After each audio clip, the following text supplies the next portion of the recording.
এটি ফরিদপুরের মধুখালী উপজেলার ঘটনা।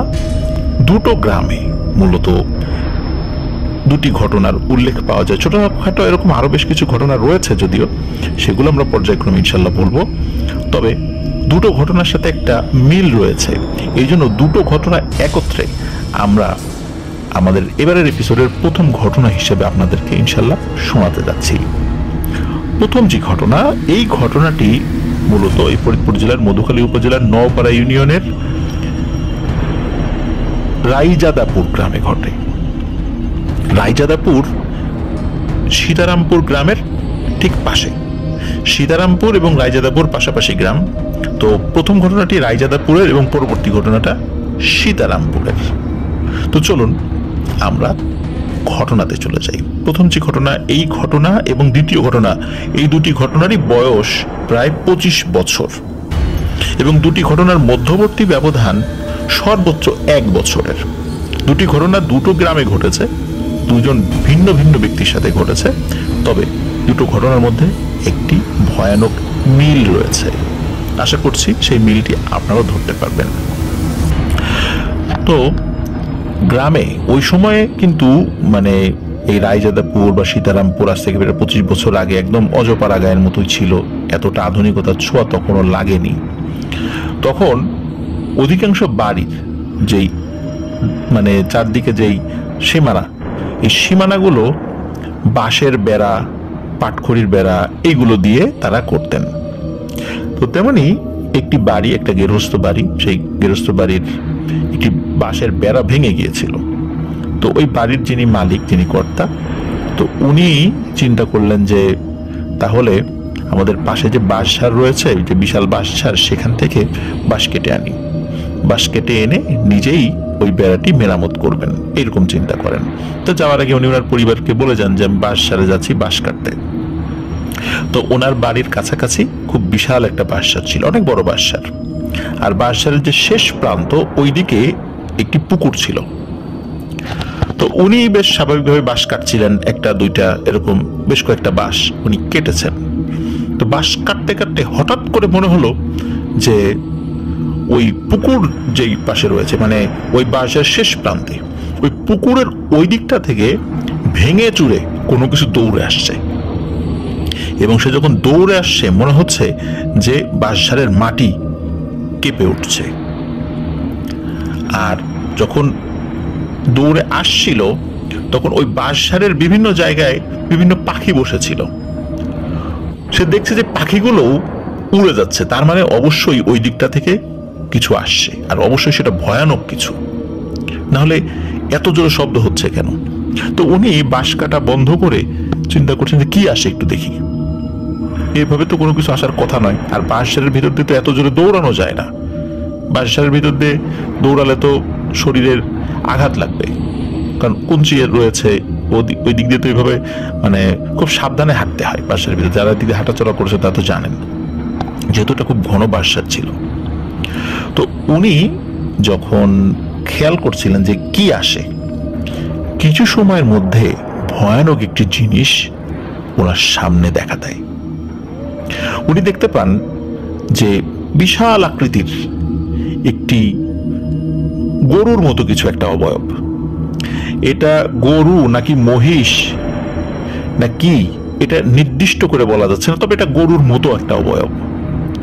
ওটা যখন তার কাছে চলে আসে, মানে কাছে বলতে তখনও প্রায় 100 ফিট দূরে ছিল, তখন মানে সে দেখছে ওই বাঁশগুলো ভেঙে চুরে সে আসছে।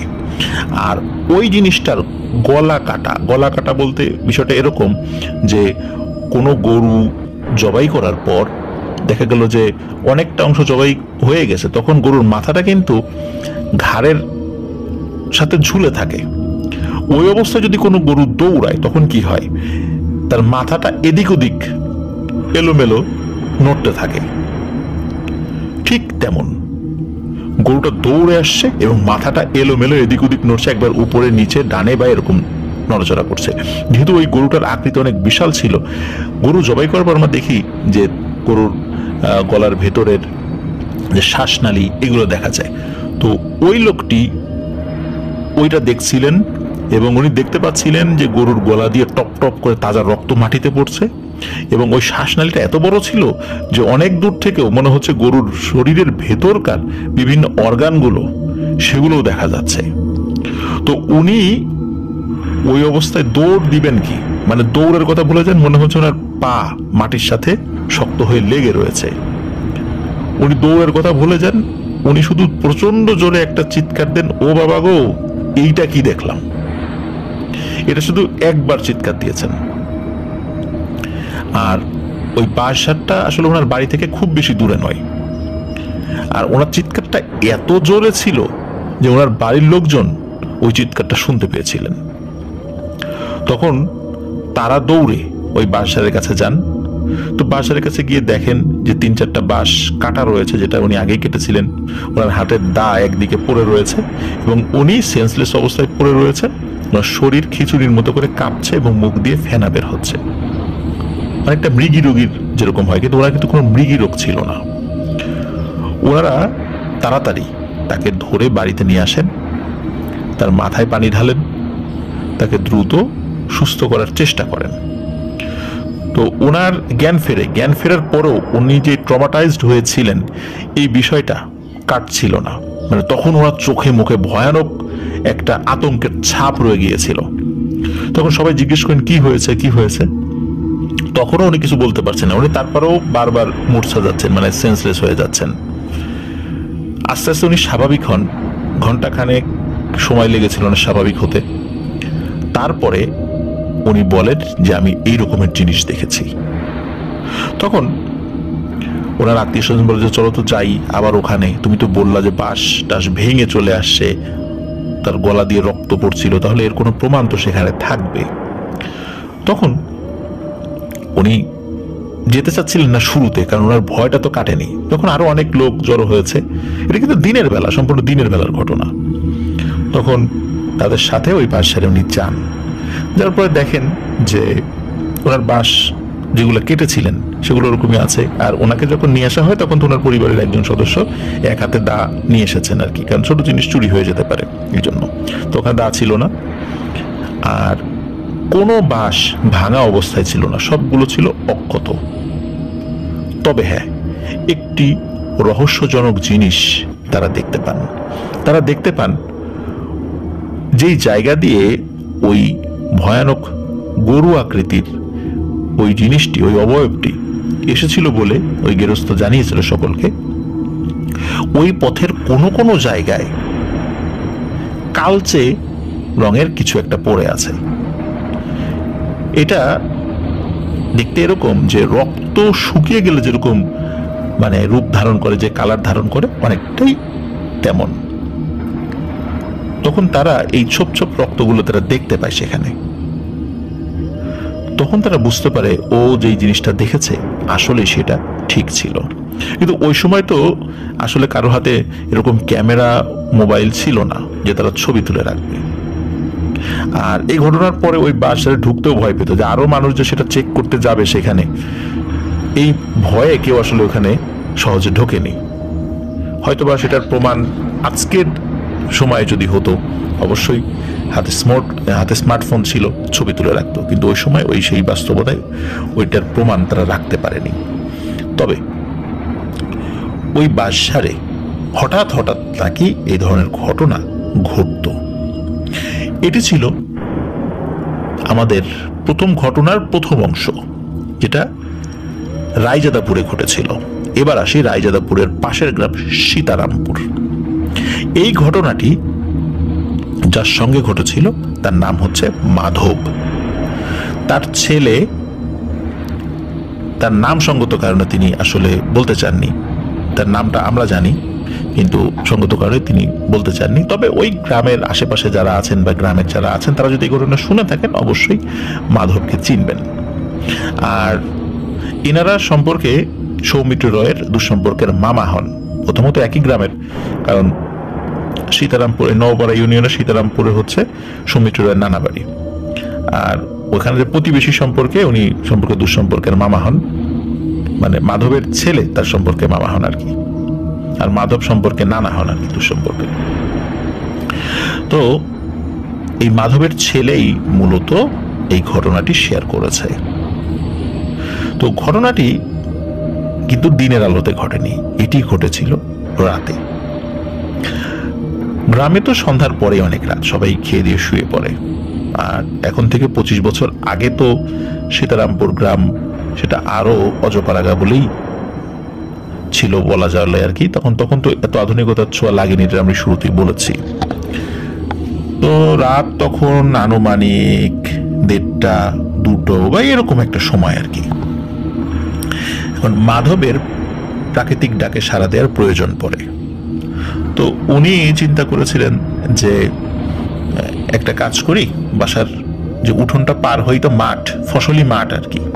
তখন ফসল ছিল না, ফসল বুনবে এরকম একটা অবস্থা আর কি। তো ওই মাঠের দিকে যাই।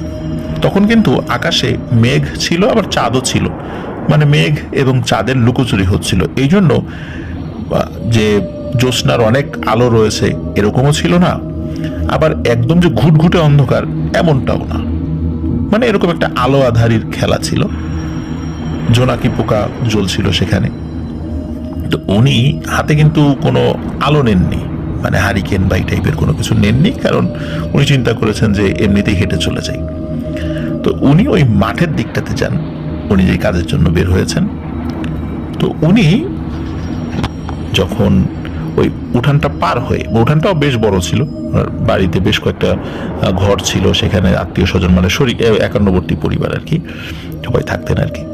তো উনি উঠান পার হয়ে ওই মাঠের দিকটাতে যান। তো মাঠের ওখানে গিয়ে কেবল দাঁড়িয়েছেন, এখনো বসেনও নাই। হঠাৎ করে ওনার পেছন থেকে ফুস ফুস শব্দ, মানে শব্দটা এরকম যে অনেক জোরে নিঃশ্বাস নিলে যেরকম শব্দ হয়। আমরা অনেক সময় গরু মহিষ এদেরকে যেভাবে অনেক জোরে নিঃশ্বাস নিতে দেখি, ঠিক এইরকম নিঃশ্বাস।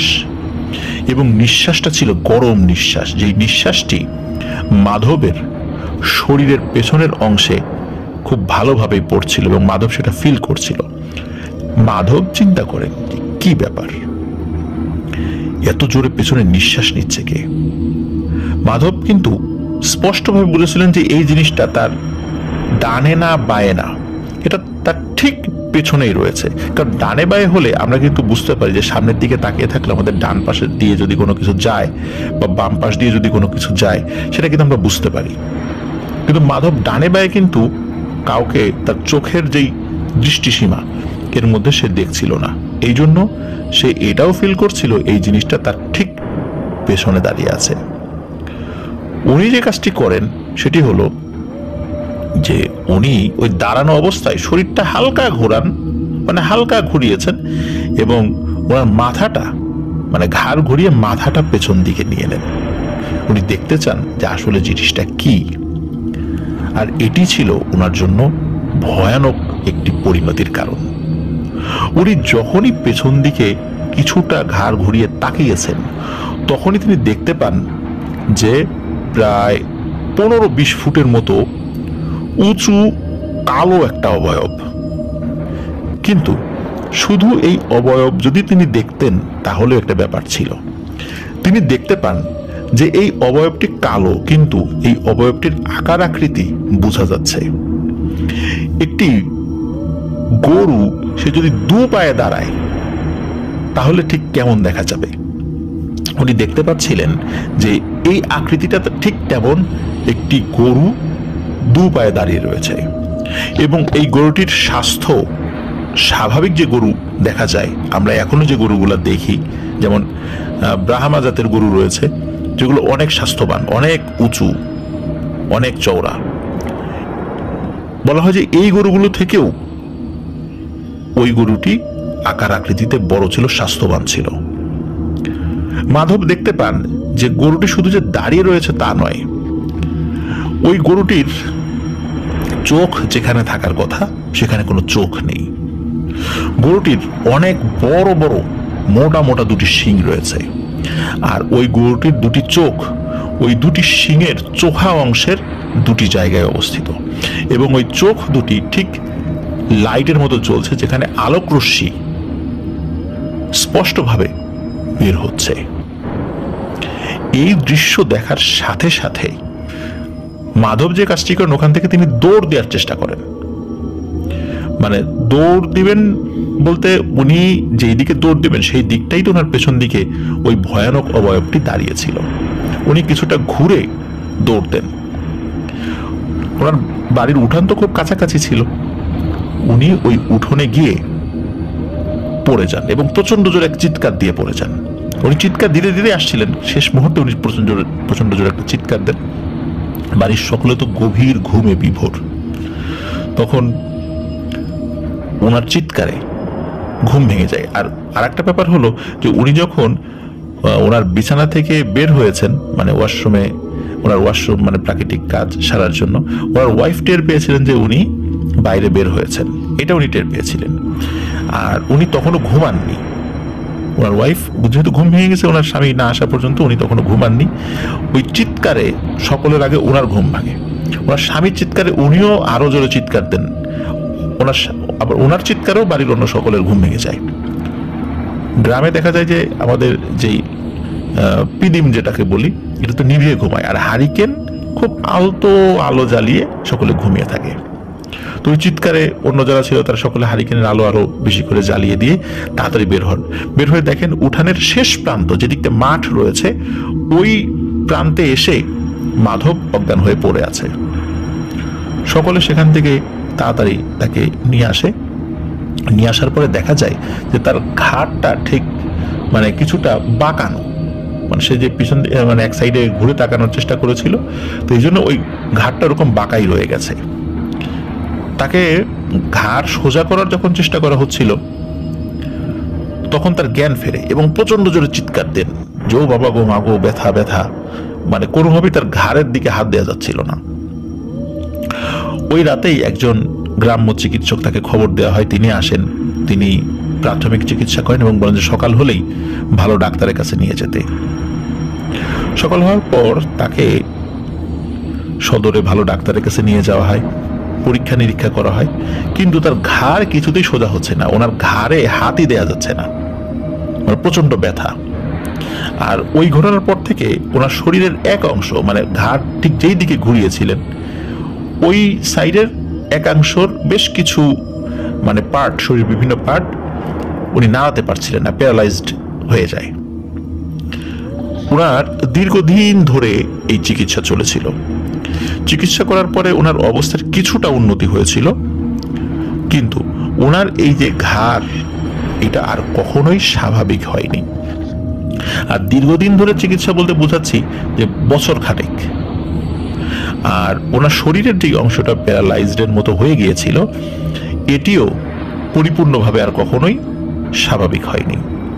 উনি শুরুতে কোনো কথাই বলতে পারতেন না।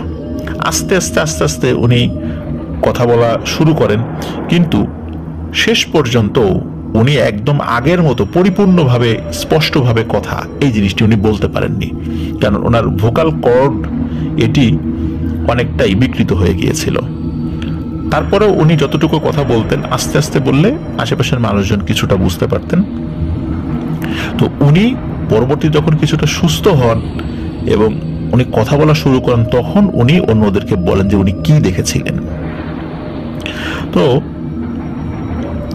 এই যে যে জিনিসটা, এই যে একটা ভয়ানক গরু আকৃতির কোনো একটা জিনিস, যেটা আমরা প্রথমে রায়জাদাপুর গ্রামে এক গেরস্থের সঙ্গে ঘটে যায় একটি বিষয় আমি শুরুতে বলেছিলাম, যেটা বাঁশঝাড়ে হয়েছিল। আর মাধব, যিনি রাতের বেলা প্রাকৃতিক ডাকে সাড়া দেওয়ার জন্য বের হয়েছিলেন, ওনার সাথে একটি ঘটনা ঘটেছিল। মূলত গরু আকৃতির এই জিনিসটাকেই স্থানীয়ভাবে গোদান বলা হয়। গোদান, বয়করে গো, দয়াকার দন্দনা, গোদান। তো এটি হলো গোদানের ঘটনা।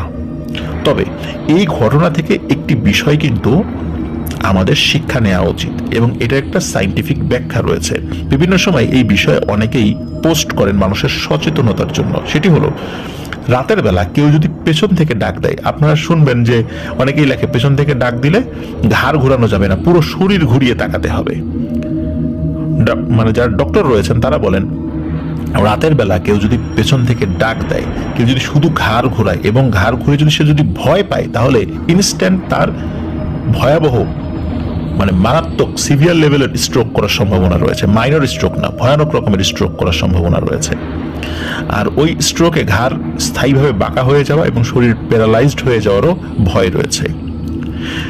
এটি কিন্তু মানে সায়েন্স বলে, ডাক্তাররাও বলেন যে রাতের বেলা যদি কেউ পেছন থেকে কোনো শব্দ পায় বা ডাকে, তাহলে পুরো শরীর ঘুরিয়ে তাকাতে হবে।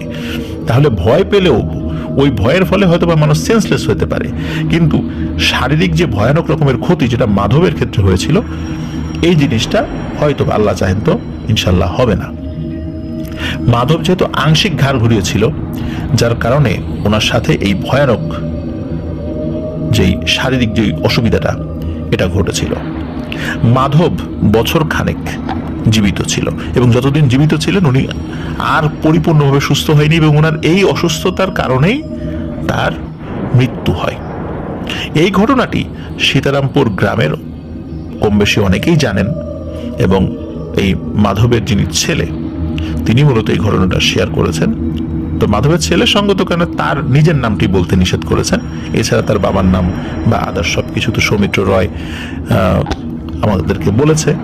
আর সৌমিত্র রয় সম্পর্কে তো এই মাধব তার মাধব নানা হয় আর কি, তার ছেলে তো বলেছে, যার কারণে এই ঘটনার পুঙ্খানুপুঙ্খ বিবরণ আমরা পেয়েছি।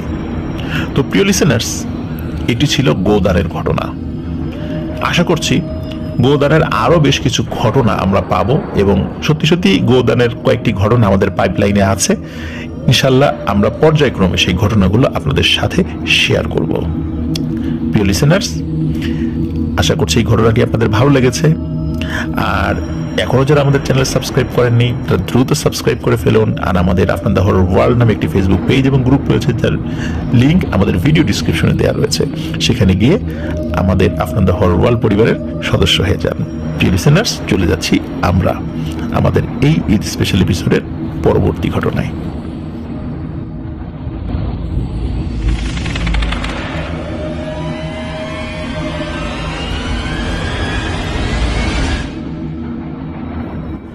আবারও স্বাগতম জানাচ্ছি প্রিয় লিসেনার্স আমাদের ঈদ স্পেশাল দ্বিতীয় এপিসোডের দ্বিতীয় ঘটনায়।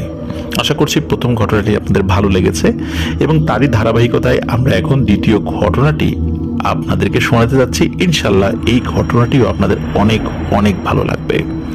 প্রিয় লিসেনার্স, এই ঘটনাটি মূলত ওলা বুড়ি বা ওলা বিবি কেন্দ্রিক একটি ঘটনা। বাংলাদেশের বিভিন্ন প্রান্তে ওলা বুড়ি বা ওলা বিবি যেই নামেই ডাকা হোক না কেন, এই ঘটনা প্রচলিত রয়েছে। আমি নিজেও শুনেছি, আমাদের এলাকাতে শুনেছি এবং ওলা বুড়ির বেশ কয়েকটি ঘটনা আমি আপনাদেরকেও এই চ্যানেলে শুনিয়েছি। তবে যতগুলি ঘটনা আমি বলেছি বা শুনিয়েছি তার মধ্যে সবচাইতে পুঙ্খানুপুঙ্খ বিবরণ মানে ঘটনার বিবরণ আমি এই সৌমিত্র রয়ের এই ঘটনা থেকে পেয়েছি। দীর্ঘ সময় ধরে তিনি এই ঘটনাটি সংগ্রহ করেছিলেন, যার কারণে হয়তোবা এই ঘটনাটির একটি সিকোয়েন্স বা ধারাবাহিকতা এই জিনিসটা আল্লাহর রহমতে রক্ষা করে গেছে, যার কারণে এই ঘটনাটি শুনলে আপনাদের ভালো লাগবে। তবে এই ঘটনাটি শোনার পর এটা সম্পর্কিত একটি ছোট্ট কথা বা ব্যাখ্যা আমি আপনাদেরকে দেওয়ার চেষ্টা করব।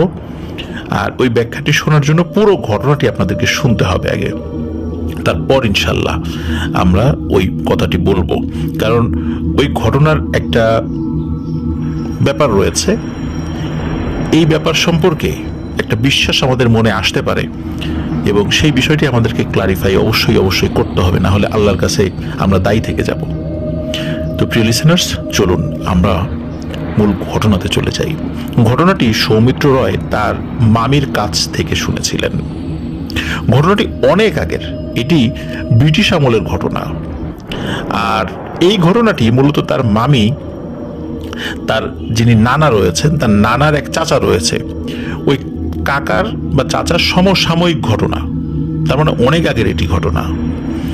আর ওই ঘটনাটি মূলত ওনার মামির যেই আত্মীয় স্বজনরা রয়েছে বংশ পরম্পরায় ওই ঘটনাটির মুখে মুখে অনেকেরই চলে এসেছে। ঘটনাটির স্থান টাঙ্গাইল জেলার মির্জাপুর উপজেলার কোনো একটি গ্রামে ঘটেছিল। তো ঘটনার শুরুটা করি।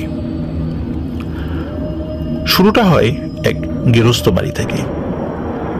অনেক সময় দেখা যায় গ্রামের মহিলাদের কাজ যখন কমে আসে, এটাকে আমরা বতর ওঠা বলি, মানে যখন নতুন ফসল আসে বা এরকম নতুন কোনো মানে কাজ শুরু হয়, ধান পাট এরকম, তখন গ্রামের মহিলারা কিন্তু অনেক ব্যস্ত থাকেন বিভিন্ন কাজে। গৃহস্থ বাড়িতে তো ব্যস্ততার শেষ নেই, বাইরে থেকে কামলাও আনতে হয় কাজ করানোর জন্য। আর যখন এই ধরনের ব্যস্ততা কম থাকে, তারা তো খুব অ্যাক্টিভ, খুব দ্রুত কাজ করে, অনেক ভোরে উঠে সংসারে অনেক কাজ করে। দেখা যাচ্ছে যে 10টা-11টার দিকে তারা একটু রিল্যাক্স থাকে, তখন আশেপাশের বাড়ির কয়েকজন মহিলারা এক জায়গায় বসে গল্পগুজব করে, কেউ কারো মাথার চুল বেছে দেয়, বিভিন্ন ধরনের কথাবার্তা নিজেদের মধ্যে আলাপ আলোচনা করে, হাসি ঠাট্টা করে। এটা কিন্তু আবহমান বাংলার গ্রামীণ পরিবেশের একটি নিত্য নৈমিত্তিক দৃশ্য। আপনারা অনেকেই দেখেছেন, যেটা এখনো হয়, তবে হয়তোবা কম হয়। টেকনোলজির যুগে মানুষ অনেক ব্যস্ত হয়ে পড়েছে, এখন হয়তো বা কম হয়। তো যাই হোক, তো ওইরকম পরিবেশে একটি গৃহস্থ বাড়িতে 7-8 জন মহিলা মিলে বসে ওই বাড়ির বারান্দায় গল্প করছে, পাটি বিছিয়ে সেখানে বসে গল্প করছে। তো গল্পের এক পর্যায়ে হঠাৎ করে 40 কি 45 বছর বয়স বা সর্বোচ্চ 50 বছর বয়স এমন একজন মহিলা, উনি হাতে একটি লাঠি নিয়ে কুজো হয়ে হাঁটতে হাঁটতে ওই বাড়ির উঠোনের ঠিক মাঝখানে আসেন। সকলে ওই মহিলাটির দিকে তাকায়। সকলে দেখে যে এই মহিলাকে কেউই চেনেন না, মানে যারা ভিক্ষা করতে আসে গ্রামে, তো ওই দেখা যাচ্ছে যে ওই এক ফকির তো মাঝে মাঝে প্রায় সব বাড়িতেই ঘুরে ফিরে আসে আর কি। তো ওইখানে 7-8 জন মহিলা যারা ছিলেন, তারা কেউই ওই মহিলাকে চিনতেন না। তারা আরো লক্ষ্য করেন যে ওই মহিলার হাতে যে লাঠিটি, যেটির উপর ভর দিয়ে সে কুজো হয়ে হাঁটতে হাঁটতে এখানে এসেছেন, সেই লাঠিটির রং কুচকুচে কালো, এবং ওই লাঠিটি মসৃণ না, একটা অমসৃণ লাঠি। মনে হচ্ছে কোনো একটা গাছের ডাল, একটা লম্বা ডাল, ওই ডালটার নিচ দিকে এবং উপর দিকে বেশ বাঁকানো, মাঝের দিকটা সরু। তো এইরকম একটা লাঠিটা মাঝারি সাইজের মোটা, সেটি নিয়ে সে হাঁটতে হাঁটতে ওই জায়গাতে এসেছে। আসার পরে সে মানে কর্কশ কণ্ঠে, তার মানে কণ্ঠটা কর্কশ, খসখসে কণ্ঠ। তখন সে বলে যে পারলে কিছু দে, 2 দিন ধরে না খেয়ে আছি, মঙ্গল হবে তোর। তখন ওই বাড়ির যিনি কর্ত্রী, তিনি আবার কখনোই কোনো ভিক্ষুককে বাড়ির দরজা থেকে ফেরাতেন না। আমাদের আবহমান বাংলায় একটা কথা প্রচলিত আছে যে গৃহস্থ বাড়ির উঠোন থেকে কেউ খালি হাতে ফেরত যায় না, বা খালি হাতে ফেরত দিতে হয় না, এবং যদি সুযোগ থাকে তাকে খাইয়ে বিদায় দিতে। এটা কিন্তু আমাদের বাংলাদেশের গ্রামীণ কালচারের মেহমানদারি একটা অন্যতম নিদর্শন, যেটা এখনো আছে, এখনো শেষ হয়ে যায়নি, এটা এখনো রয়েছে। তো তখন ওই বাড়ির কর্ত্রী বলেন যে চাচি তুমি দাঁড়াও, আমি তোমার জন্য কিছু নিয়ে আসি। তখন উনি যে কাজটি করেন সেটি হলো 2টো পাত্র, এক পাত্রে একটু ডাল, মুসুরির ডাল, আর এক পাত্রে কিছু চাল। 2টো পাত্রে, চাল ডাল তো মিক্স করেননি, 2টা আলাদা ছিল, নিয়ে আসেন। তো নিয়ে আসার পর ওই বুড়ি বলেন তোর মঙ্গল হবে, দে আমার ঝোলার মধ্যে ঢেলে দে। এই বলে ওই মহিলা তার ঝোলাটি এক হাত দিয়ে, মানে এক হাতে তার লাঠি ধরে রাখা, আর এক হাত দিয়ে ওই ঝোলাটি ফাঁকা করেছে। যখন সে ফাঁকা করেছে, তখন ওই বাড়ির কর্ত্রী তিনি 2টো বাটি থেকে ওই জিনিস ঢেলে দিবেন। তো উনি বলেন যে চাল ডালকে এক জায়গায় দিব, অন্য কোনো ঝোলা নেই? তখন বলেন না, তুই এক জায়গায় দে। তো যেহেতু উনি এক জায়গায় নিতে যাচ্ছেন, উনি কি করেন, যেহেতু ওই মহিলা তার ঝোলাটা ফাঁকা করেছে এবং দূর থেকে দেখছিল ওই ঝোলার মধ্যে অনেক কিছু আছে, বেশ ভারী, মানে অনেক সময় দেখা যায় না যে কোনো একটা ব্যাগের মধ্যে যদি চাল ডাল থাকে নিচ দিকে বেশ ফোলা থাকে, তো ওনার ওই ঝোলা দেখে মনে হচ্ছে ওই ব্যাগের মধ্যে আরো কিছু আছে, মনে হয় অনেক বাড়িতে গিয়েছে, সেখান থেকে কিছু দিয়েছে, উনি এটা মনে করেছেন। তো উনি সেখানে ওই একই জায়গায় চাল ডাল ঢেলে দেন। ঢেলে দেওয়ার পর ওই মহিলা ওখান থেকে আবার লাঠি দিয়ে লাঠির উপর ভর করতে হাঁটতে হাঁটতে ওই বাড়ির উঠোন ছেড়ে চলে যান। এখন সমস্যা হলো যে উনি ওই ঝোলার মধ্যে ওই জিনিসটা দিয়ে ওখানেই দাঁড়িয়ে আছেন, নড়াচড়া নাই। তো ওই যে উঠোনে মানে সরি বাড়ির বারান্দায় যে আরো মহিলারা বসে আছেন, তারা বলে কি রে কি হলো, ওই ভিক্ষা দিয়ে ওখানে দাঁড়িয়ে আছে কেন, মহিলা তো চলে গেছে। তখন পিছন থেকে ডাকছে, এই কি হইল রে তোর, কি দেখিস? কোনো কথার কোনো রেসপন্স নাই, সে ওই রকমই দাঁড়িয়ে আছে। এরকম বেশ কয়েকবার বলার পরে কয়েকজন মহিলাটি সন্দেহ হয়, কি রে কি হলো, ওইভাবে দাঁড়িয়ে আছে, আমরা এতক্ষণ ধরে কথা বলতেছি, ওর কোনো ভ্রুক্ষেপ নেই, কি দেখে? তখন কয়েকজন মহিলা এগিয়ে যান, এগিয়ে গিয়ে ওই মহিলার দিকে তাকিয়ে দেখেন সে ফ্যাল ফ্যাল করে এক দৃষ্টিতে তাকিয়ে আছে, সেই দিকে তাকিয়ে আছে যেই দিকে ওই মহিলাটি হেঁটে চলে গিয়েছে, এবং তার চোখে মুখে ভয়ের ছাপ। তখন আশেপাশে যারা তারা ছিল তারা প্রথমে ডাকার পরে দেখে যে কোনো রেসপন্স নাই। তখন তার গায়ে হাত দিয়ে ঝাঁকি দেয়, এই কি রে কি হলো কি হলো?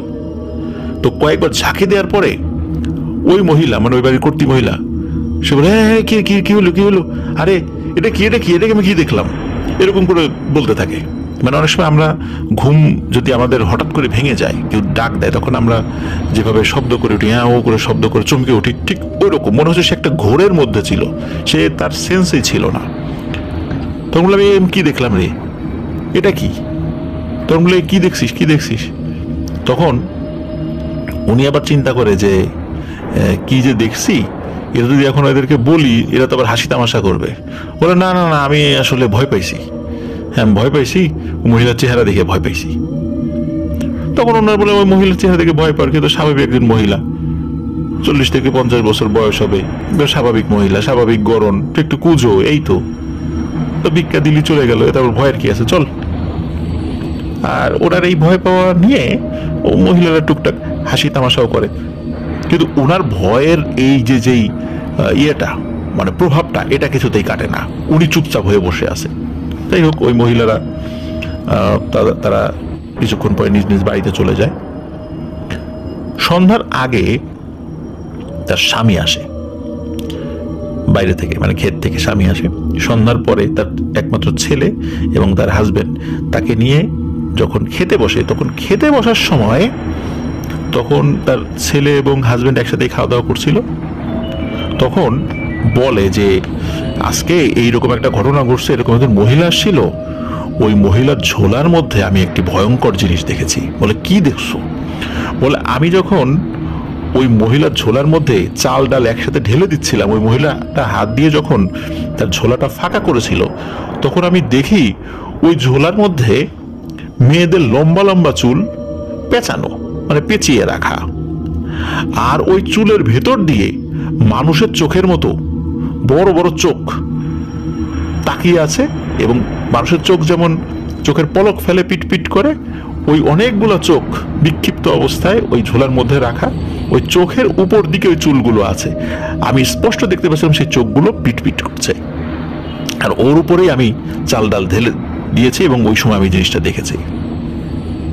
এই কথা শোনার পর ওনার হাজবেন্ড বলতেছেন যে সর্বনাশ, এইটা তো মনে হচ্ছে ওলা বিবি আসছিল আমাদের বাড়িতে, আর ওলা বিবি তো রোগ ছড়ায়, মানে কলেরা ছড়ায়। তখন ওই মহিলা বলে যে তাহলে এখন উপায়? বলে, আমাদের কোনো ভয় নাই, তুমি তো তাকে চাল ডাল দিয়েছো, সাহায্য করেছো, যারা সাহায্য করে তাদের সাধারণত কিছু হয় না, এই কথা বলে, সুতরাং আমাদের কারো কিছু হবে না, এই কথা বলে তার ওয়াইফকে আশ্বস্ত করে। এর মধ্যে কি হয়, খাওয়া দাওয়া করে যখন তারা সকলে শুয়ে পড়েছে, রাত 10টা সাড়ে 10টার দিকে, আর গ্রামের ওই সময় ব্রিটিশ পিরিয়ড রাত 10টা সাড়ে 10টা, তো নিশ্চয়ই বুঝতে পারছেন যে কি অনেক মানে কি ভয়ানক রাত, বা অনেক রাত আর কি, গভীর রাত।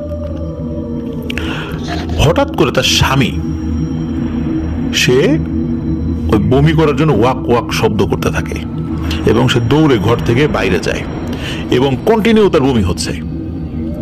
এদিকে স্বামীর এই অবস্থা দেখে উনি কি করবেন বুঝতে পারছেন না। উনি টুকটাক যতটুকু গ্রামীণ চিকিৎসা জানতেন, স্বাভাবিকভাবে সবাই যেটা জানে উনি সেটা করার চেষ্টা করেন, কিন্তু তার স্বামীর বমি বন্ধ হয় না। এদিকে সারা রাত ধরে বমি হচ্ছে, আর তার ছেলের ভোর রাত থেকে বমি শুরু হয়েছে। একই রকম শুরু হয়েছে বমি। পরের দিন সকালবেলা যখন ওই লোকজন আসছে, কি হইল, উনিও লোকজনদেরকে ডেকেছেন, তখন বলে এই তো ঘটনা, রাত থেকে তো এরকম বমি শুরু হয়েছে। তখন উনি আরো একটি বিষয় গ্রামবাসীকে বলেন যে গতকাল দুপুরবেলা যে মহিলাটি এসেছিল, আমার স্বামী বলতেছে ওইটা ওলা বিবি ছিল, যে ওলা বিবিকে আমি চাল ডাল দিছি আর তার ব্যাগের মধ্যে আমি এই এই জিনিস দেখেছি। তখন এই ঘটনা যখন তারা শুনছে, সকালবেলার ঘটনা এটা, তখন দেখা যাচ্ছে যে ওই বাড়ির উঠোনের, ওই গ্রামের লোকজন দেখছে যে ওই বাড়ির উঠোনের বিভিন্ন জায়গায় ওই যে মহিলাদের লম্বা লম্বা যে চুল, ওই চুলগুলো ছড়ানো বিভিন্ন জায়গায় ছড়িয়ে পড়ে আছে। তখন ওই গ্রামের মহিলারা বলে, সর্বনাশ রে, গ্রামে তো ওলা বিবি ঢুকছে। তো তারা তো খুব আতঙ্কিত হয়, যে যার বাড়িতে চলে যায়, তাকে সবাই অ্যাভয়েড করে। তখন ওই মহিলা কি করে, এখন উপস্থিত ভাবে কি করবেন বুঝতে পারে না, তখন সে ঝাড়ু দিয়ে উঠান থেকে চুলগুলো বাইরে ফেলে দেয়। এদিকে তার হাজবেন্ড এবং ছেলের অবস্থা খুবই খারাপ। এদিকে তাদের বিষয়ে কোনো ডাক্তারি পদক্ষেপ নেওয়ার আগেই তারা দুনিয়া ছেড়ে বিদায় নেন। আর তাদের মারা যাওয়া গ্রামের মধ্যে আরো আতঙ্ক সৃষ্টি করে। সবাই নিজেদের ঘরে নিজেদেরকে আবদ্ধ করে রেখে কেউ সহজে বের হতে চায় না। আর চারদিকে রটে যায় ওই গ্রামে ওলা উঠছে, ওলা উঠছে রে, ওলা উঠছে, এইভাবে চারদিকে এটা আতঙ্ক সৃষ্টি হয়ে যায়। এখন কথা হলো যে এইরকম করে 1-2 দিন যায়, আর কোনো না কোনো বাড়িতে ওই বাড়ির লোকজন ওলাতে আক্রান্ত হয়, কলেরাতে আক্রান্ত হয়। আর কলেরার যে লক্ষণগুলো যেগুলো ছিল, এগুলো কিন্তু ওই প্রথম যেই বাড়ির কথা বলছি সেই বাড়ির ওই কর্তা এবং তার ছেলের মধ্যে দেখা গিয়েছিল। বমির সাথে তো আরো অনেক লক্ষণ রয়েছে, সেগুলো দেখা গিয়েছিল, এবং সেগুলোর চূড়ান্ত পর্যায়েই তারা দুজন মারা গিয়েছিল। তো একই রকম ভাবে প্রথমে বমি, তারপর থেকে শুরু করে নিয়ে আরো বিভিন্ন ব্যাপারগুলো গ্রামের বিভিন্ন ঘরে ঘটতে থাকে, এবং যেই বাড়িতেই এটা শুরু হয় একদিনের মধ্যে ওই বাড়ির সকলে মরে সাফ। এইভাবে চলতে থাকে। এখন গ্রামের লোকজন যে কি করবে এটা ঠিক বুঝতে পারছে না, কেউ তো ঘর থেকে বেরই হচ্ছে না। কোন বাড়িতে মানুষ মারা গেছে, তাদেরকে দাফন কাফন কে করবে, এটা নিয়েও কারো কোনো টেনশন নাই। নিজের জীবন বাঁচানোর জন্য সবাই মরিয়া হয়ে আছে যে কোনোভাবেই তারা যেন আক্রান্ত না হয়। এর মধ্যে ওই গ্রামে আর একজন ব্যক্তি ছিলেন, উনি 5 ওয়াক্ত নামাজ কালাম পড়তেন। ওরকম হুজুর ছিলেন না, কিন্তু 5 ওয়াক্ত নামাজ কালাম পড়তেন, সৎভাবে জীবনযাপন করতেন, নিজের পরিবারকে ইসলামিক যেই নিয়ম কানুন রয়েছে তার মধ্যে রাখার চেষ্টা করতেন। একজন প্র্যাকটিসিং মুসলিম ছিলেন তিনি। তো উনি ফজরের আজানের পর, আজানের বেশ খানিকক্ষণ পর, সূর্য তখনও ওঠেনি, সূর্য কেবল উঠছে, তখন চারদিকে অন্ধকার অন্ধকার আছে। তো উনি কি করতেন, উনি ওনার বাড়ির কাছাকাছি একটা পুকুর রয়েছে, বেশ বড় পুকুর রয়েছে। তো ওই পুকুরের কাছে, পুকুরের ঘাটে অজু করতে চান। তো পুকুরের চারদিকে ঝোপঝাড় রয়েছে, পুকুরের যে পাড় সেই ঝোপঝাড় রয়েছে। তো উনি যখন অজু করতে যাচ্ছেন তখন কিন্তু আলো কেবল ফুটছে, হালকা আলো ফুটছে আর কি, চারদিকে তখনও বোঝা যাচ্ছে। হঠাৎ করে পুকুরের উত্তর দিকে উনি খচখচ আওয়াজ পান, মনে হচ্ছে ঝোপের মধ্যে খচখচ কিছু আওয়াজ হচ্ছে। তো উনি তখন অজু কিন্তু শুরু করেননি। উনি দেখতেছেন যে ওই ঝোপের মধ্য থেকে কিছু একটা বের হলো, এবং যেটা বের হলো সেটা প্রায় 10 ফুট লম্বা একজন মহিলা, পরনে সাদা শাড়ি পরা, এবং সে ওই ঝোপের মধ্যে থেকে বের হলো। বের হয়ে ওই পুকুরের পাড় যেটা রয়েছে সেখান দিয়ে হেঁটে খুব অনায়াসে পুকুরের পানির কাছে নামলো, এবং পানির কাছে নেমে সে পুকুরের ঠিক মাঝখান দিয়ে ওই পাশ থেকে হাঁটা শুরু করলো। পানির উপর দিয়ে হেঁটে সে দক্ষিণ থেকে উত্তর দিকে চলে গেল। উত্তর দিকে গিয়ে সে আবার স্বাভাবিকভাবে, আমরা তো পুকুরের ঢালে উঠতে গেলে একটু কোনো কিছু ধরে উঠি, কিন্তু সে কিন্তু কোনো কিছু ধরে নামেও নাই, ওঠেও নেই, সে একদম মানে যেভাবে মানুষ হাঁটে ঠিক স্বাভাবিকভাবে হেঁটে ওই পাশে যে ঝোপঝাড় রয়েছে সেই ঝোপঝাড়ের ভেতরে চলে গেলেন। তো উনি এই দৃশ্য দেখার পর উনি বুঝতে পারেন যে আরে এটা কি দেখলাম, এটাই তো মনে হয় সেই ওলাবুড়ি, আমি এখন ওলাবুড়িকে দেখছি রে, আমি ওলাবুড়িকে দেখছি, নাহলে কোনো মানুষ কি এভাবে পানির উপর দিয়ে হেঁটে যেতে পারে?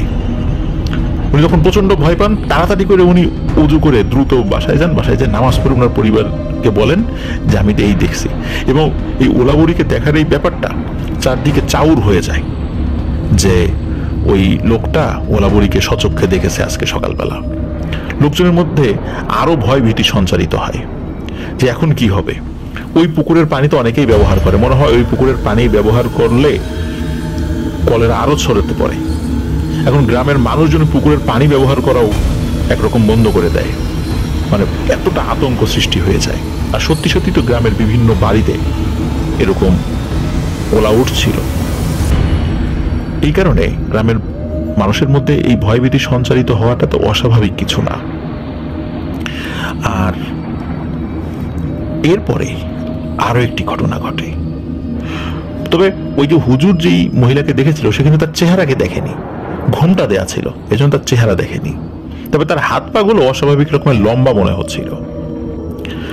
তো এরপরে গ্রামের কয়েকজন মানুষ তারা বলতে থাকে, মানে সবাই যে ঘরের মধ্যে মানে যদি ঢুকে থাকলে তো আর খাওয়া দাওয়া হবে না, কেউ না কেউ তো বাইরে বের হবেই, কারণ গ্রামের মানুষজন তো ঘরে এইভাবে খাবার মজুত করে রাখে না। অনেকে আছে দিন মজুর, দৈনন্দিন কাজে তো বাইরে কিছুটা বের হতেই হয়। এরকম বেশ কয়েকজন বাইরে বের হয়েছে, নিজেদের মধ্যে দেখা হয়, তারা কাছাকাছি আসে না, এমনি তারা জিজ্ঞেস করে তোমার বাড়ির কি অবস্থা, এই কি অবস্থা। আর এর মধ্যে তারা বলে যে আমি রাত্রে এক মহিলাকে স্বপ্ন দেখছি, ভয়ানক এক চেহারা, ঘোমটা দেয়া, ঘোমটার মধ্যে চেহারা দেখা যায় না, তবে হালকা একটু দেখা যায়, মনে হচ্ছে যে চেহারাটা আগুনে পুড়ে গেলে যেমন হয় ঠিক তেমন, খুবই কুৎসিত ভয়ানক চেহারা, চোখগুলো জল জল করছে। এবং সে বলছে যে কালো খাসি দিতে হবে, এটা দিতে হবে, সেটা দিতে হবে, এই ধরনের কথা বলছে। তো সকলে বলে মানে আরে তাই নাকি, আমিও তো এরকমই স্বপ্ন দেখছি। তো দেখা যাচ্ছে ওখানে উপস্থিত যারা যারা ছিল, 7-8 জন যারা ছিল, দূরে দূরে দাঁড়িয়ে বলছে যে মানে ওদের মধ্যে সিংহভাগ লোকই তারা একই রকমের স্বপ্ন দেখেছে। এখন কি করা যায়, তারা তো চিন্তা করছে এইভাবে তো চলতে দেওয়া যায় না, এভাবে তো গ্রামের মানুষ মরে সাফ হয়ে যাবে। তখন তারা চিন্তা করছিল, এর মধ্যে আরো একটি ঘটনা ঘটে। সেটা হলো ওই গ্রামের থেকে আর একটা মানে আরো দূরে একটা বাজার ছিল, সেখানে হাট বসতো। তো ওই গ্রামের 2 জন লোক হাট করার জন্য সেখানে গিয়েছিল। তো হাট করতে করতে বেশ দেরি হয়ে যায়, আর দেরি হওয়ার কারণে তখন মানে সন্ধ্যা লেগে গেছে। সন্ধ্যার পরে তারা ফিরছিল, তখন তার গ্রামের মধ্যে যখন ফিরছিল হেঁটে হেঁটে, ওই সময় কিন্তু স্পষ্ট চাঁদের আলো ছিল, মানে মেঘ ছিল না আকাশে, একদম পরিষ্কার চাঁদের আলো তো অনেক দূর পর্যন্ত স্পষ্ট দেখা যাচ্ছে। তো ওই গ্রামের ওই রাস্তা দিয়ে হাঁটার সময় পুরাতন একটি অশ্বত্থ গাছ ছিল। ওই অশ্বত্থ গাছের কাছাকাছি তারা যখন এসেছে তখন মানে একজন মহিলার কান্নার আওয়াজ তাদের কানে ভেসে আসে। যত অশ্বত্থ গাছের কাছে ওই রাস্তা দিয়ে হেঁটে যাচ্ছে তত ওই কান্নার আওয়াজটা স্পষ্ট হচ্ছে, এবং কান্নার আওয়াজটা খুব মানে কর্কশ কান্না, মানে কোন একজন মহিলা যদি কর্কশ ভাবে কান্নাকাটি করে, হু হু করে এরকম কান্নাকাটি করে না, এবং সেটাও মানে অনেকটা ভয়ঙ্কর কান্না আর কি।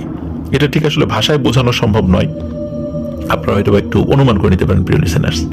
তো এই ধরনের কান্না করছে। তারা যখন কাছাকাছি এসেছে তখন দেখে একজন মহিলা সাদা কাপড় পরা, তাকে দেখে বোঝাই যাচ্ছে তিনি দাঁড়ালে অনেক লম্বা দেখা যাবে। সে হাঁটু ভাঁজ করে সেখানে মুখ গুজে কান্নাকাটি করছে। তো এই দৃশ্য দেখে তারা ওখান থেকে দ্রুত চলে যায় যে এইটা তো ওলা বিবি হবে রে, এটা তো ওলা বিবি হবে, এর কাছেই যাওয়া যাবে না। তখন তারা অন্য দিক দিয়ে ঘুরে চলে যায়। এদিকে কি হয়, তারাও কিন্তু গ্রামে গিয়ে বলে যে রাতের বেলা ওই অশ্বত্থ গাছের নিচে আমরা ওলা বিবিকে দেখেছি। এরপর থেকে ওই রাস্তা দিয়ে মানুষজন হাঁটা আবার বন্ধ করে দেয়, যে সর্বনাশ, ওলা বিবির সাথে দেখা হয়ে গেলে তো বিপদ হবে। যদিও বা ওই 2 জন লোকের সাথে ওলা ওঠার ঘটনা ঘটেছিল কিনা এটা নিশ্চিতভাবে বলা যায় না। তো ওনারা এই সমস্যা দূর করার জন্য গ্রামবাসীর কয়েকজন তারা আর এক গ্রামে এক ভালো হুজুরের সাথে গিয়ে দেখা করেন। তো হুজুর সব কথা শোনেন, তাদেরকে বিস্তারিত সব বলেন যে কিভাবে প্রথম ঘটনাটা ঘটেছিল, কোন বাড়িতে এসেছিল, ওই মহিলা কি দেখেছিল, তার হাজবেন্ড এবং স্বামী মারা গেছে, তারপরে এই ঘটনা ঘটেছে, পুকুরে তাকে দেখা গেছে, পরে দুজন লোক তাকে দেখেছে। তখন ওই হুজুর সব শোনেন, সব শোনার পরে বলেন যে আসলে আপনারা আরো আগে আসলে ভালো হতো, তাহলে অনেক লোক হয়তো বা বেঁচে যেত আল্লাহ তাআলার ইচ্ছায়। তো হুজুর এটাও বলেন যে আসলে এই ওলাবুড়ি এটি একটা কলেরার জীবাণু বাহক এক ধরনের ভয়ঙ্কর জিন। এটা বিভিন্ন এলাকায় ঢুকে পড়ে এবং এই রোগগুলো সে ছড়িয়ে দেওয়ার চেষ্টা করে এবং একটা পর্যায়ে সে বিভিন্ন ধরনের জিনিস দাবি করে, এই জিনিসগুলো মানুষকে শিরকের দিকে নিয়ে যায়। তো আপনারা কখনো এই কাজগুলো করবেন না, আল্লাহর রহমতে ইনশাল্লাহ এটা শেষ হবে, এটা একটা সময় শেষ হবে ইনশাল্লাহ। এটার কাজ আমি করব, তবে আপনাদেরকেও কিছু কাজ করতে হবে। তখন ওই হুজুর যেটি করেন, গ্রামবাসীদেরকে কিছু দোয়া শিখিয়ে দেন এবং বলেন যে সন্ধ্যার পর থেকেই আপনার ঘরে বসে জিকির আজগার করবেন, যত পারেন জিকির আজগার করবেন, প্রয়োজনে সকালে ঘুমাবেন ফজরের নামাজ পড়ে, কিন্তু ফজরের আগ পর্যন্ত আপনারা জিকির আজগার করার চেষ্টা করবেন। কেউ না কেউ জিকির আজগার করতেই থাকবেন, বাড়ির সবাই একসাথে ঘুমাবেন না, কেউ না কেউ জেগে থাকবেন এবং উচ্চস্বরে জিকির আজগার করতে হবে। তখন এই মেসেজটা গ্রামের সব বাড়িতে পৌঁছে দেওয়া হয়, যে বাড়িগুলোতে তখনও আক্রান্ত হয়নি, যারা আক্রান্ত হয়েছে তাদেরকেও শিখিয়ে দেওয়া হয় যে আপনারা ওটা পড়তে থাকেন। আক্রান্ত হয়েছে তাতে কি, হায়াত মওত আল্লাহর হাতে, ওলাবুড়ির কি ক্ষমতা আছে কারো প্রাণ কেড়ে নেয়ার? নিশ্চয়ই না। তখন এটা পড়তে থাকেন, গ্রামের সবাই ওইটা পড়তে থাকে, ওই আমলটা করতে থাকে। অদ্ভুত ব্যাপার হলো ওই গ্রামে যারা ওলা ওঠার শিকার হয়েছিল, এরা আস্তে আস্তে সুস্থ হয়ে যেতে থাকে, পরের দিন থেকে তার অবস্থার উন্নতি হতে থাকে, আর নতুন করে ওই জিনিসটা সংক্রমিত আর হচ্ছে না। কিন্তু হুজুর বলেছিল টানা 7 দিন এই কাজটি করে যাবেন, 7 দিনের মধ্যে ইনশাল্লাহ যার হায়াত শেষ হয়ে গেছে আল্লাহ তাআলা তো তাকে নিয়েই যাবেন তার কাছে, আর যিনি সুস্থ হওয়ার সম্ভাবনা আছে আল্লাহ তাআলা এই ওসিলা সুস্থ করে দেবেন, নতুন করে ইনশাল্লাহ কেউ আক্রান্ত হবে না। কিন্তু 7 দিনের মধ্যে কেউ এটা ছাড়া যাবে না। তো ওনারা তো এটা পড়ছে এবং ওই 7 দিনের শেষ দিকে এসে ওই আবারও তো হাটের দিকে যেতে হবে, গ্রামের লোকজন তো হাট থেকেই বাজার ঘাট করে, নাহলে তো তারা কি খাবে। আরো দুজন লোক ওই দিনেও তাদের হাট শেষ হতে দেরি হয়ে যায়, ওরকম একসাথে, সাধারণত একা আসে না গ্রামের লোকজন, রাতের বেলা দলবদ্ধভাবে আসে, এরকম দুজন লোক হাট করে ফিরছিল। তারাও ওই যখন দেখছে যে গ্রামের ইয়েটা কমে গেছে, ওলার প্রকোপটা কমে গেছে, তখন তারাও ওই অসত্য গাছের ওই রাস্তা দিয়ে আসছিল। তারাও সেই শব্দ সেই কান্নার শব্দটা শুনতে পায়। তখন তারা বলে, আরে এটা কি শব্দ? তখন তারা ওদিক দিয়ে যাচ্ছিল, তখন দেখে এই যে সেই একই আকৃতির সাদা কাপড় পরা একজন মহিলা, হাঁটু ভাঁজ করা, হাঁটুর মধ্যে মুখ গুজে কান্নাকাটি করছে। এর মধ্যে একজন বলে, আরে এটা কি আমাদের গ্রামের কোনো মহিলা নাকি, একটু দেখি। তখন একজন বলে, খবরদার করিস কি, তুই জানিস না যে এই ঘটনা এর আগে ঘটছে? বললে যে ঘটছে, এখন তো নাই, এখন তো কমে গেছে, এটা তো আমাদের গ্রামের কোনো মহিলাও তো হতে পারে, পদ ভুলে চলে আসতে পারে, বা কোনো কারণে পারিবারিক সমস্যা এখানে চলে আসতে পারে, হয়তো বা এখানে বসে আছে, কিছুক্ষণ পরে আত্মহত্যা করবে, এরকম ঘটনা তো আমরা শুনি। তো তাকে একটু জিজ্ঞেস করি। তো আর একজন বারবার তাকে না করছে, কিন্তু ওরা এইভাবে না করতে করতে যখন এগিয়ে যাচ্ছে, তখন দুজনের নাকে বিশ্রী রকমের পচা গন্ধ, মাছ পচে গেলে যেরকম গন্ধ হয় ঠিক ওই রকমের গন্ধ তাদের নাকে ভেসে আসে। তখন আরেকজন বলে যে খবরদার কাছে যাস না, তুই দেখ ওই মহিলার আকৃতি স্বাভাবিক মহিলার থেকে বড়, হাত পা গুলো বড় বড় মনে হচ্ছে, আর এইরকম পচা গন্ধ কি কোনোখান থেকে আসে? আশেপাশে তো কোনো জলাশয় নেই যে সেখানে কোনো মাছ টাছ পচে গেছে, সুতরাং কাছে যাস না। ওই লোকটা যদিও কাছে যাওয়ার চেষ্টা করে ওই মহিলার কুশলাদি জানানোর জন্য, কিন্তু সে তাকে টেনে ধরে। ওরা যখন চলে যাচ্ছিল আর একটু দূর দিয়ে, তখন ওই মহিলাটি তার মাথা উঠায়, মাথা উঠানোর পর বলে ওঠে, কিরে তোরা চলে যাচ্ছিস, আমাকে তো তোরা এই গ্রামে থাকতে দিলি না, না কি ভেবেছিস তোরা সব বেঁচে যাবি? আমি আবার আসবো, আবার যখন আসবো না, এই গ্রাম সাফ না করে দিয়ে আমি যাবো না। তখন ওই মহিলাটির দিকে যখন তারা তাকিয়েছে, তারা ওই মহিলার ভয়ানক চেহারা সর্বপ্রথম এই দুজন ব্যক্তি খুব ভালোভাবে প্রত্যক্ষ করেছিল। তারা দেখে এমন ভয়ঙ্কর চেহারা এবং তার চোখ দুটো জল জল করছে, অন্ধকারের মধ্যে জল জল করছে, মানে সাদা, মানে চোখ দুটো ছিল সাদা এবং জল জল করছে লাইটের মতো। আর মুখটা অস্বাভাবিক রকমের লম্বা, চেহারা ওই আলোতেই, মানে চাঁদের আলোতে ওই সময় যতটুকু ছিল ততটুকু ছাড়াও মনে হচ্ছে ওই মহিলার চেহারাটা মানে কুৎসিত এবং কালো হলেও বেশ স্পষ্ট, মানে খুব স্পষ্টভাবে দেখা যাচ্ছে। এবং মনে হচ্ছে যে ওই মহিলার মুখ পোড়া, ঠিক যেমনটা স্বপ্নে দেখা গিয়েছিল, এমন অবস্থা। ওরা এই মহিলার এই কথা শুনে ওইখান থেকে ঝেড়ে দৌড় দেয় এবং দৌড় দিয়ে গ্রামের প্রত্যেকটা বাড়িতে, গ্রাম তো খুব বেশি বড় ছিল না, তো প্রত্যেকটা বাড়িতে গিয়ে বলে যে এই ওলা বিবিকে দেখছি, কেউ জিকির থামাবে না, 7 দিন না হওয়া পর্যন্ত কেউ থামাবে না। অনেকের মধ্যে একটা শিথিলতা চলে আসছিল যে কমে গেছে তো, কিন্তু এরপরে মানে তখন লোকজন আরো ভয় পায় এবং তারা আরো নতুন উদ্যমে তারা ওই হুজুরের শিখিয়ে দেয়া দোয়া দুরুদ এবং জিকির আজগার গুলো পাঠ করতে থাকে। এভাবে 7 দিন পার হয়ে যায়। 7 দিনের মধ্যে যেটি হয় যে নতুন করে কেউ আক্রান্ত হয়নি, যারা আক্রান্ত ছিল তারা আস্তে আস্তে আল্লাহর রহমতে সুস্থ হয়ে যায়। তবে এর মধ্যে কেউ কেউ মারা গিয়েছিলেন যারা এক্সট্রিম পর্যায়ে ছিলেন। পরবর্তীতে গ্রামের লোকজন আবার সেই হুজুরের কাছে যায়।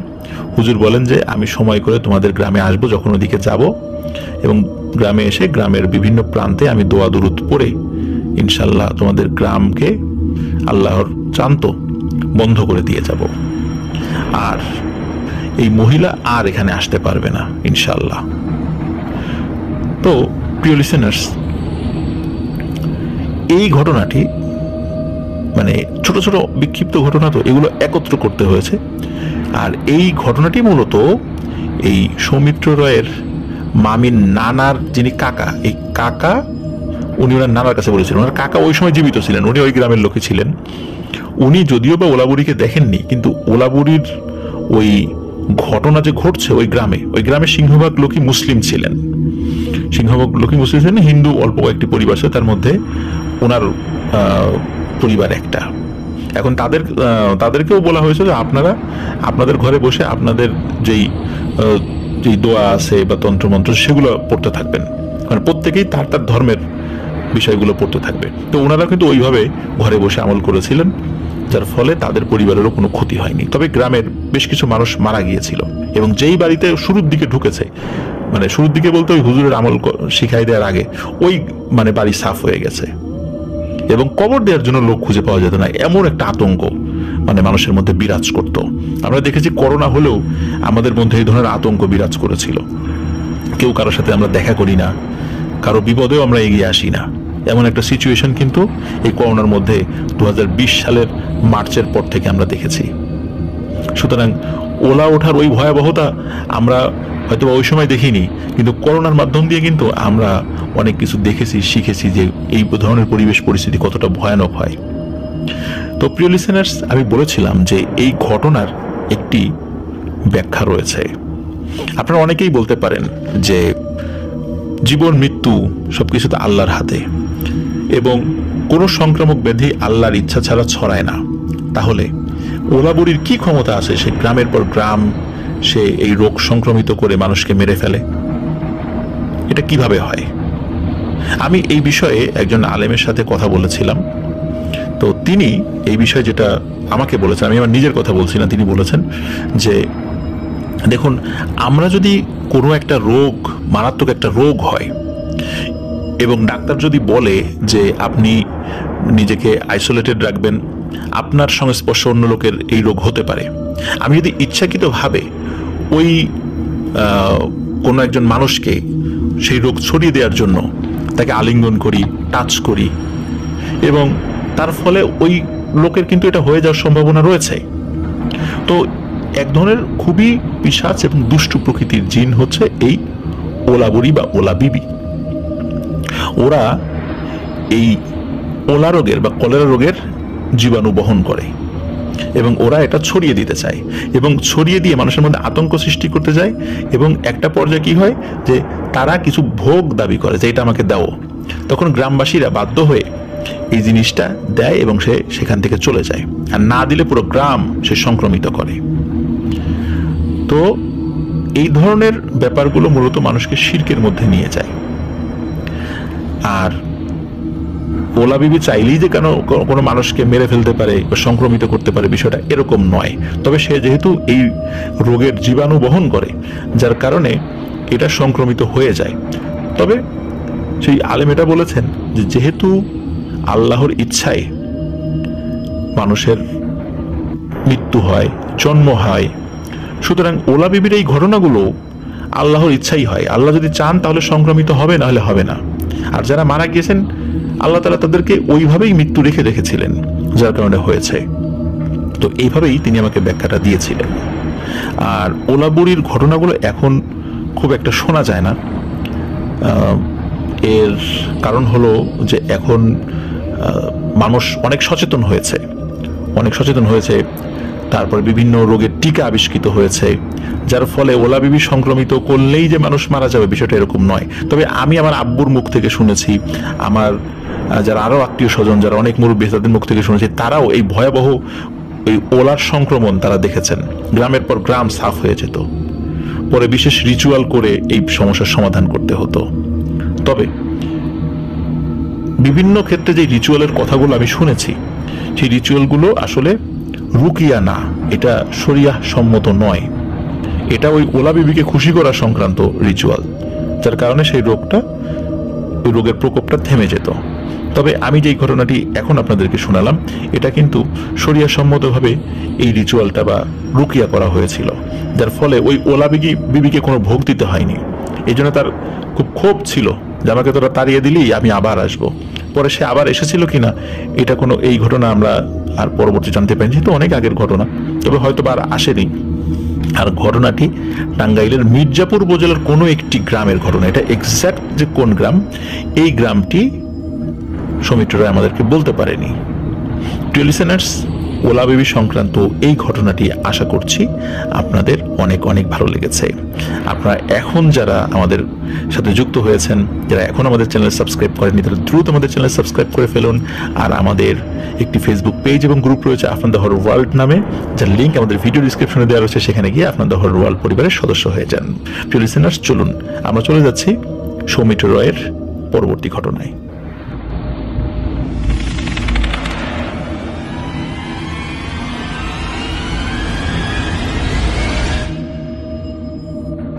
আবারও স্বাগতম জানাচ্ছি প্রিয় লিসেনার্স আমাদের ঈদ স্পেশাল দ্বিতীয় এপিসোডে। আশা করি আমাদের ঘটনাগুলো আপনাদের ভালো লাগছে। এখন যে ঘটনাটি আমি আপনাদের সাথে শেয়ার করতে যাচ্ছি, এই ঘটনাটি মূলত সৌমিত্র রায় সংগ্রহ করেছে তার মায়ের কাছ থেকে। তার মায়ের কাছ থেকে ঘটনাটি সংগ্রহের পর সে নিজেও সরেজমিনে সেখান থেকে তথ্য উপাত্ত সংগ্রহ করার চেষ্টা করেছে। মূলত এই পুকুরকে কেন্দ্র করে ঘটনাটির সূত্রপাত কবে থেকে হয়েছিল এই বিষয়ে সুনির্দিষ্ট কোনো তথ্য উপাত্ত সৌমিত্র রায় সংগ্রহ করতে পারেনি। এই পুকুরটি খনন করার সাথে সাথে কি কোনো ভৌতিক ঘটনা ঘটেছিল, বা খনন করার আগে কোনো কেউ স্বপ্ন দেখেছিল কিনা, বা কোনো ধরনের কোনো ঘটনা প্রচলিত আছে কিনা, সেই বিষয়ে কোনো কিছু এখনো জানা যায়নি। তবে জানার চেষ্টা করছে সে। তবে মূল ঘটনা যেটা আজকে আমরা শেয়ার করতে যাচ্ছি, সেই ঘটনাটি ঘটেছিল 1977 কি 78 সালের দিকে। ঘটনাটি ছিল এমন, ওই পুকুর যেখানে রয়েছে, ওই পুকুরের সাইড দিয়ে কিন্তু আরো ঘর বাড়ি রয়েছে। তো সেখানে এক রাতের বেলা হঠাৎ করে ওই বাড়ির লোকজন গভীর রাতে তারা ঘুমিয়েছিল, তারা শব্দ শুনতে চট চট চট চট শব্দ, মনে হচ্ছে গাছের ডাল ভেঙে যাচ্ছে, ডাল ভেঙে পড়ে গেলে বা গাছ যদি উপরে পড়ে যায় এক ধরনের শব্দ হয় না, ওইরকম শব্দ, এবং সেই সাথে মাটিতে কম্পন হচ্ছে। তো ওই বাড়ির লোকজন মনে করছে আরে ভূমিকম্প নাকি। এই চিন্তা করে তারা হুড়মুড় করে ঘর থেকে বের হয়েছে।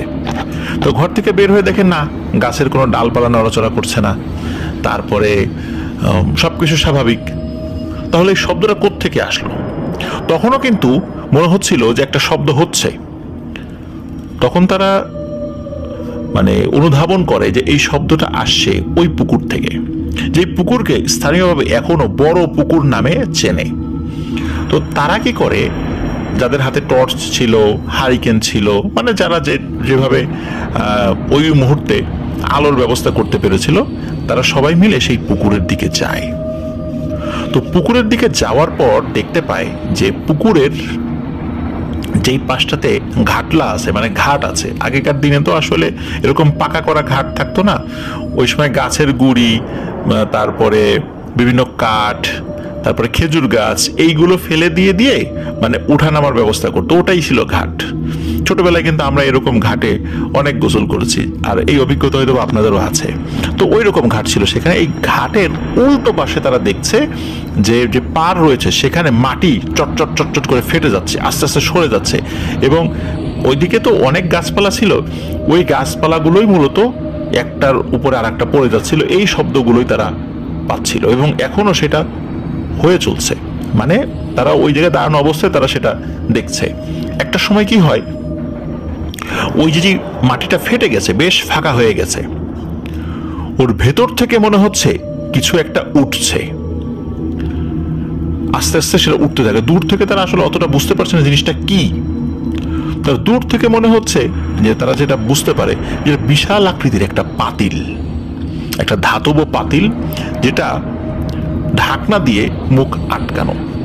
সেটা কি করে, মাটির ভেতর থেকে নাকি আস্তে আস্তে আস্তে আস্তে মাটির উপরের দিকে ওঠে, এবং উপরের দিকে ওঠার সাথে সাথে সা করে আকাশের দিকে উড়ে যায়। আকাশের দিকে উড়ে কিন্তু খুব বেশি দূর যায়নি, মানে শূন্যে উড়ে যায়, এবং শূন্য থেকে আবার ধপাস করে ঠিক পুকুরের মাঝখানে গিয়ে পড়ে, এবং যখন ধপাস করে পড়েছে চতুর্দিকে কিন্তু পানি ছড়িয়ে গেছে এবং বিশাল ঢেউয়ের সৃষ্টি হয়েছে। সকলের সামনে ওই পাতিলটি আবার পানির নিচে ডুবে যায়। সকলে দৃশ্য দেখে খুব ভয় পায়, এবং তারা বলে, আরে এটা কি, এটা কি দেখলাম। আর তারা যেহেতু ভয় পেয়েছিল, তারা দ্রুত ওখান থেকে সরে চলে যায়। পরদিন সকালবেলা তারা আসে, এসে দেখে যে গত রাত্রে যতটুকু ফাটা দেখেছিল মাটি, যে বিশাল হা হয়ে আছে মাটি, তো তারা অতটা নাই, এখন কিছুটা সংকুচিত হয়েছে। তখন ওই আশেপাশের লোকজন যেটা করে, আশপাশ থেকে মাটি কেটে এনে ওই জায়গা ফেলে, গাছের ডালপালা এই জিনিসগুলো দেয়, তারপরে ওখানে যে গাছগুলো উপরে পড়ে গিয়েছিল সেগুলো তারা সেখান থেকে সরিয়ে ফেলে। মানে তারা চেষ্টা করছে ওই জায়গাটা যতদূর সম্ভব স্বাভাবিক করার জন্য। এরপর থেকে নাকি ওই গ্রামের কেউ কেউ স্বপ্ন দেখতো, স্পেশালি ওই পুকুরের একদম পার্শ্ববর্তী যে কয়েকটা বাড়ি রয়েছে, এই বাড়ির কেউ কেউ স্বপ্ন দেখতো। কেউ স্বপ্নে এসে তাদেরকে বলছে যে তোরা এই পুকুরে এই জিনিস দিবি, সেই জিনিস দিবি, পাঠা বলি দিবি, গরু জবাই করবি, এই জিনিসগুলো বলতেছে, তাহলে এই যে ধন সম্পত্তি তোদেরকে দিয়ে দিও, তোরা বড় লোক হয়ে যাবে, এই ধরনের স্বপ্ন দেখতো। কিন্তু কেউই বড় লোক হওয়ার আশায় এই সাহসটি করতো না। সকলে চিন্তা করতো গরিব আছি ভালো, কিন্তু এই আপদ ডেকে ঘরে আনতে পারবো না, এরকম স্বপ্ন মাঝে মাঝে নাকি তারা দেখতো। এবার আসি আরো একটি ভয়ানক অভিজ্ঞতায়। এবার যে অভিজ্ঞতাটি শেয়ার করতে যাচ্ছি, এটি সৌমিত্র রায়ের মা মানে আন্টি, এটা ওনার নিজের সঙ্গে ঘটেছিল। এই ঘটনাটি যখন ঘটেছিল তখন কিন্তু এই যে যেই পাতিলের যে ব্যাপারটা বললাম, এটা কিন্তু একদম কাছাকাছি সময়, মানে একদম পিঠাপিঠি সময়, খুব বেশি সময়ের গ্যাপ এখানে নেই। ওই সময়ে ওই পুকুরটা নিয়ে কিন্তু আতঙ্ক কিন্তু আছে, অনেকে জানতো, কিন্তু ওই পাতিলটা পড়ে যাওয়ার পরে আসলে ওই রকম ভাবে আরো ভয়ানক কিছু সরাসরি কেউ প্রত্যক্ষ সেভাবে করেনি। সৌমিত্র রায়ের মা মানে আন্টি, উনি তখন তো ছোট ছিলেন, খুব বেশি বয়স ছিল না। উনি কি করেন, উনি ওইখানে গোসল করতে যান আরো লোকাল আরো কয়েকজন মহিলার সাথে, তারা একসাথে গোসল করতে দেন। ওরা যখন যেতেন তখন আবার পুরুষ মানুষ আসতো না, মানে গ্রামে কিন্তু যে পুকুরগুলো থাকে গোসলের ক্ষেত্রে সবাই এই একটা সিস্টেম মেনটেন করার চেষ্টা করে। তো উনি গিয়েছেন। তো সৌমিত্র রায়ের মা মানে আন্টির ভাষ্য অনুযায়ী উনি ওই ঘাটে বসে, মানে একটা গাছের গুড়ি, ওর উপরে বসে ওনার পাটা পুকুরের মধ্যে মানে পানির মধ্যে ডুবিয়ে দিয়েছেন, এবং সাবান দিয়ে উনি ওনার হাত পা ডলছেন। হঠাৎ করে উনি লক্ষ্য করেন পুকুরের ঠিক মাঝখানে পানির মধ্যে একটা আলোড়ন সৃষ্টি হচ্ছে। মনে হচ্ছে নিচ থেকে প্রথমে একটু বুদবুদ আসে, তারপরে আরো একটু আলোড়ন সৃষ্টি হচ্ছে, মানে বড় কোনো মাছ কোনো একটা জায়গায় দাঁড়িয়ে যদি মাঝে মাঝে অনেক সময় তার উপস্থিতি জানান দেয় না, নিচ থেকে হঠাৎ করে পানির একটা ঢেউ উপর দিকে উঠে আসে, এরকম কিন্তু হয়, আমরা দেখি যে তাহলে আমরা বুঝতে পারি ওখানে বড় কোনো মাছ আছে। শুরুতে এরকম অল্প হয়, তখন এই বিষয়টা স্বাভাবিকভাবে নিয়েছিলেন, কারণ পুকুরে তো টুকটাক মাছ আছে, মাছ এরকম করতে পারে। কিন্তু এরপরে যেটা হয়, আরো বড় একটু জায়গা নিয়ে আবার একই রকম ভাবে পানির মধ্যে আলোড়ন সৃষ্টি হয়, এবং এটা বারবার হচ্ছিল, এবং মনে হচ্ছে যে এই আলোড়ন সৃষ্টিকারী যে এরিয়াটা সেটা আস্তে আস্তে বড় হচ্ছে। এটা কিন্তু সৌমিত্রের মা মানে আন্টি সহ আরো যে লোকজন ছিল তারাও সেটা দেখছিল। তারা শুরুতে বিষয়টার মানে বাস্তবতা বুঝতে পারছিল না যে আসলে কি কারণে এটা হচ্ছে। এর খানিকক্ষণ পরেই একটি ভয়ানক ঘটনা ঘটে। এটা কিন্তু একদম দিনের বেলার ঘটনা। তারা দেখতে পারে যে ওই যে জায়গাটাতে আলোড়ন সৃষ্টি হচ্ছিল সেই জায়গাতে পানির নিচ থেকে ভুস করে কিছু একটা ভেসে ওঠে। এটা ঠিক কোন একটা পিঠের মতো মনে হচ্ছে, কোন একটা পিঠ, তৈলাক্ত চকচক একটা পিঠ, এরকম একটা কিছু ভেসে উঠেছে। জিনিসটা দেখতে ঠিক এমন, সেটা হলো যে অনেক সময় আমরা পানির মধ্যে শুশুক দেখি বা ডলফিন দেখি। আমাদের বাংলাদেশে যেরকম আমরা নদীর মধ্যে এরকম শুশুক দেখি না, যে হঠাৎ করে খালি পিঠটা ভাসিয়ে দিয়েছে আবার ডুবে যায়, কিছুক্ষণ পরে আবার ওঠে, এরকম কিন্তু আমরা অনেক দেখেছি, আমি নিজে অনেকবার দেখেছি। এটাকে অনেকে শিশু বলে, আসলে এটার মূল হচ্ছে শুশুক। তো এই জিনিসটি একবার পিঠ ভাসাচ্ছে আবার ডুবাচ্ছে, কিছুক্ষণ পরে আবার ভাসাচ্ছে আবার ডোবাচ্ছে, এই জিনিসটা দেখছে। তো দেখতে দেখতে একটা সময় মানে মনে হচ্ছে যে এই জিনিসটি আস্তে আস্তে তার শরীরের বড় একটা অংশ, মানে শুরুতে মনে করছে একটা ছোট্ট একটা কিছু, কিন্তু মনে হচ্ছে এটা আস্তে আস্তে তার শরীরের বড় একটা অংশ একবার ভাসাচ্ছে একবার ডুবাচ্ছে। তখন এই সৌমিত্রের মা আন্টি উনি প্রচন্ড ভয় পান, এবং সাথে অন্য মহিলারা যারা ছিল তারা প্রত্যেকে ভয় পান, এবং প্রত্যেকে ওরে মা গো বাবা গো মরে গেলাম, পানির মধ্যে আমাদেরকে টেনে নিয়ে গেল, এই বলে চিৎকার করতে করতে তারা বাড়ির দিকে দৌড় দেন। তখন ওই গ্রামের যারা লোকজন আরো যারা আশেপাশে ছিল তারাও চলে আসে, যে কি হয়েছে কি হয়েছে, বলে এই ঘটনা। তখন তারা দেখে ওই সময় ওই আলোড়নটা নেই। তবে আমরা একটা বিষয় কিন্তু অনেক সময় খেয়াল করেছি, নদীতে বা সমুদ্রে যখন কোনো জাহাজ এগিয়ে যেতে থাকে বা কোনো স্পিড বোট এগিয়ে যেতে থাকে, তখন যেই দিক দিয়ে পানি কেটে কেটে সে এগিয়েছে সেখানে কিছু সময়ের জন্য ঢেউ থাকে না, বোঝা যায় এই দিক দিয়ে কোনো একটা নৌযান চলে গিয়েছে। কিন্তু পুকুরের মাঝখানে ওইখানে যাওয়ার পর মনে হচ্ছিল এইখানে কিছু সময়ের জন্য সেখানের পানিগুলো খুব শান্ত, কোনো ঢেউ নেই, এবং মনে হচ্ছে এইখানে কিছু একটা একটু আগেও ছিল। স্থানীয় কয়েকজন লোক এই জিনিসটির নাম দেয় চুলমেরা। খুবই একটা অদ্ভুত শব্দ, চুলমেরা, এর অর্থ কি তাও জানি না, বা সৌমিত্র রয়টা বলতে পারেনি। স্থানীয়ভাবে অনেকেই বলে এই পুকুরের নিচে ভয়ানক কোন একটি জিনিস রয়েছে, যেই জিনিসটি মাঝে মাঝে তার অবস্থান জানান দেয়। তো এই ঘটনার মোটামুটি অল্প কিছুদিন পর স্থানীয় এক মহিলা, উনি এক অদ্ভুত স্বপ্ন দেখতো, তার পুরোটাই স্বপ্নের মধ্যে হতো। স্বপ্নের মধ্যে তিনি দেখতো যে গভীর রাত্রে গম্ভীর শব্দে কেউ তাকে ডাকছে, নাম ধরে ডাকছে।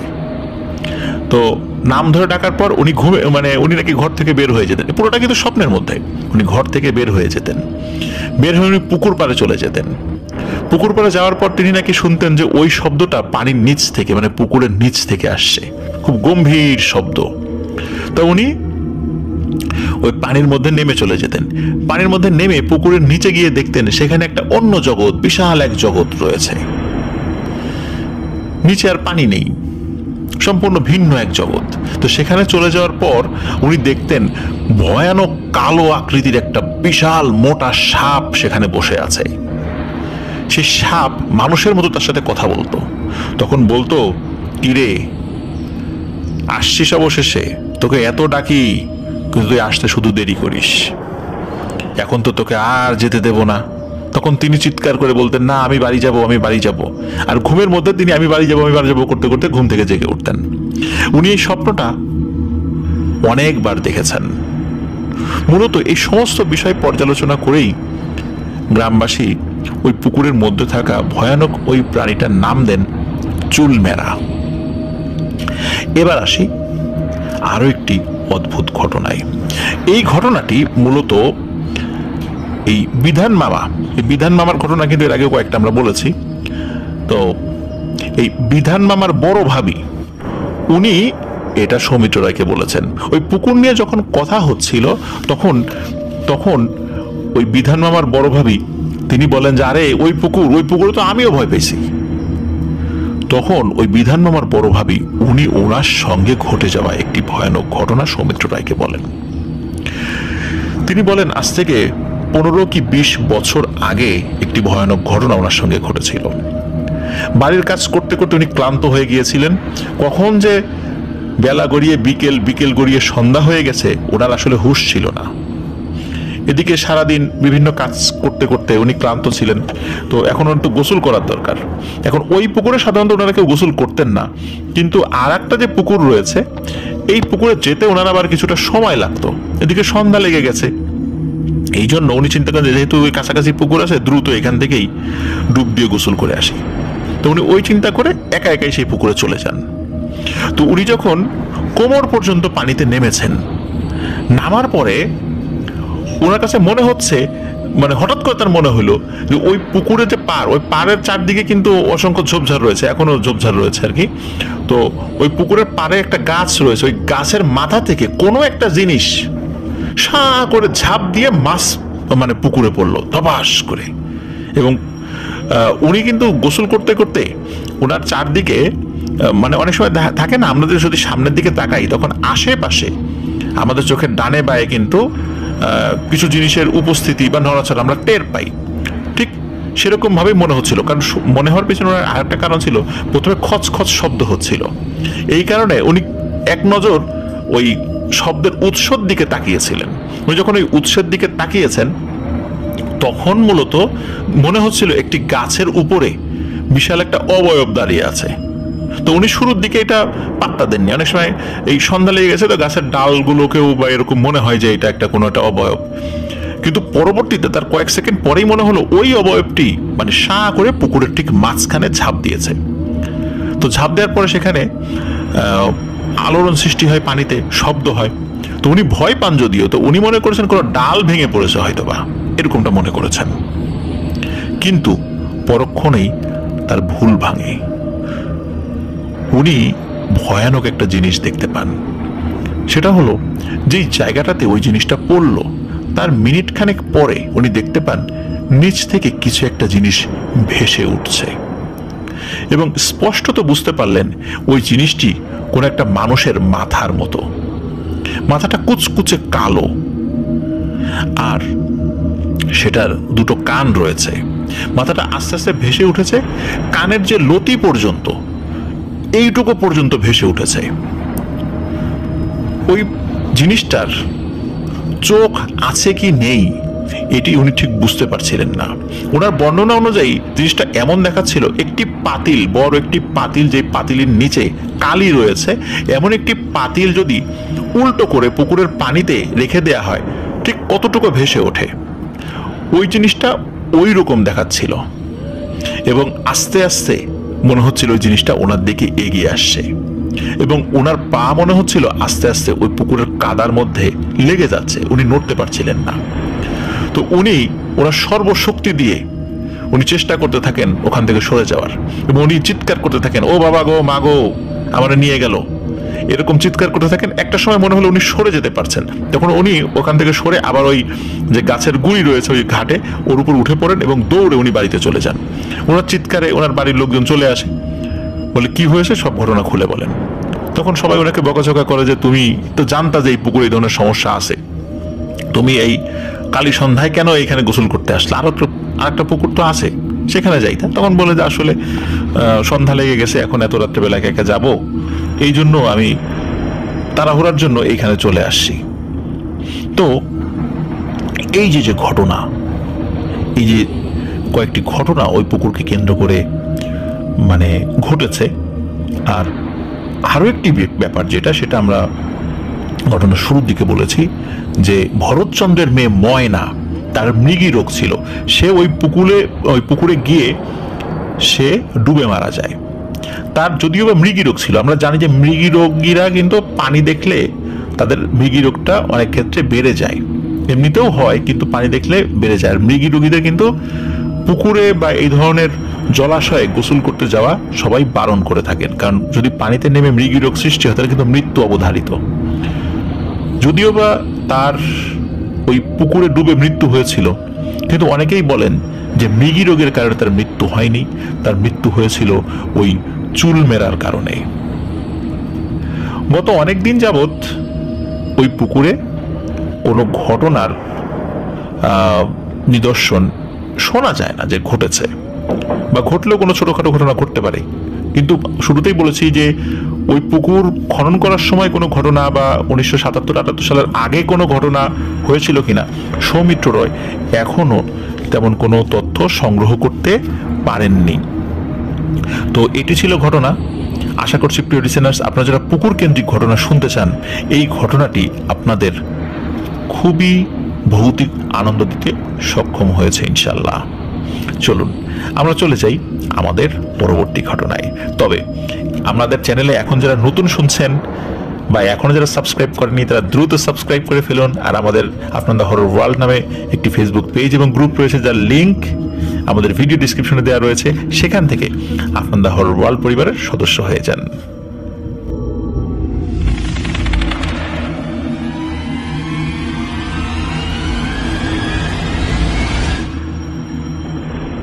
প্রিয় লিসেনার্স, এখন যে ঘটনাটি আমি আপনাদের সাথে শেয়ার করতে যাচ্ছি, এই ঘটনাটি আমার কাছে খুবই অদ্ভুত লেগেছে এবং আমি আশা করব আপনাদের কাছেও খুবই অদ্ভুত লাগবে।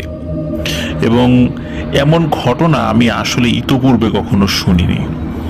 এটি একটি অলৌকিক সাপকে কেন্দ্র করে। ঘটনাটি মূলত ঘটেছিল শরীয়তপুর জেলার সখীপুর থানার কোন একটি গ্রামে। সখীপুর থানায় 9টি ইউনিয়ন রয়েছে। উত্তর তারাবনিয়া, দক্ষিণ তারাবনিয়া, চর, সেন্সাস, এরকম নামের অনেকগুলো বলতে 9টি ইউনিয়ন রয়েছে। এখন এই 9টি ইউনিয়নের মধ্যে কোনো একটি গ্রামে এই ঘটনা ঘটেছিল। এক্সাক্ট সাল জানা মুশকিল, তবে আজ থেকে প্রায় 40 বছরের মতো তো হবেই, যতটুকু শোনা যায় আর কি। এরকম একটা ঘটনা ঘটেছিল। এই ঘটনাটি সৌমিত্র রয় তার বন্ধু ফাহিমের কাছ থেকে সংগ্রহ করেছে। আর ফাহিম যার কাছ থেকে সংগ্রহ করেছে তারই আপন মামাতো ভাই মাহিদের কাছ থেকে যে ঘটনাটি সংগ্রহ করেছে, মাহিদের কাছ থেকে ওই সময়ে আরো আগে এই ঘটনাটি সংগ্রহ করেছিল। ওই ফোনে রেকর্ড করা ছিল সেই ঘটনাটি। রেকর্ডটা খুবই অস্পষ্ট, তো আমি ওই রেকর্ডটা শুনেছি এবং পরবর্তীতে এই ঘটনার বিষয়ে আরো বিস্তারিত তথ্য সংগ্রহ করতে বলি। পরে ওরা যতটুকু সংগ্রহ করতে পেরেছে ততটুকুই আমাকে বলেছে এবং আমি আশা করব এই ঘটনাটি আপনাদেরও ভালো লাগবে। চলুন ঘটনাতে চলে যাই। ঘটনা ঘটে একটি বিশাল বাঁশঝাড় এবং বাঁশঝাড় সংলগ্ন বনও রয়েছে, মানে অনেক ঝোপঝাড় গাছপালা রয়েছে। এই বাঁশঝাড় এবং তৎসংলগ্ন এই বন উজাড়কে কেন্দ্র করে স্থানীয় কিছু লোকজন এই জায়গাটি মানে ফাঁকা করে সেখানে বসতভিটা নির্মাণের একটা উদ্যোগ গ্রহণ করে।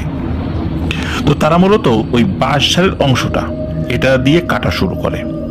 তখন তারা যখন কাটছিল, মানে কাটা শুরু করেছে, কোথা থেকে যেন হন্তদন্ত হয়ে একজন ওঝা সে আসে। এই ওঝা মূলত সাপে কাটা বা এই টাইপের কাজগুলো আর কি, এই ট্রিটমেন্টগুলো সে করতো। তো সেই ওঝা এসে বলে যে আপনারা এই জায়গাটা কাটেন না, কাটলে আপনাদের সমস্যা হবে। তখন স্থানীয় লোকজন বলে কেন, কি সমস্যা হবে? তখন সেই ওঝা বলে যে এই জায়গাতে বহু পুরনো একটি সাপ রয়েছে। এই সাপের বয়স 400 বছরেরও বেশি। এই সাপটা আকৃতিতে খুবই ছোট এবং কুচকুচে কালো। তার চোখ দুটো সাদা, কিন্তু রাগলে চোখ দুটি লাল বর্ণ ধারণ করে।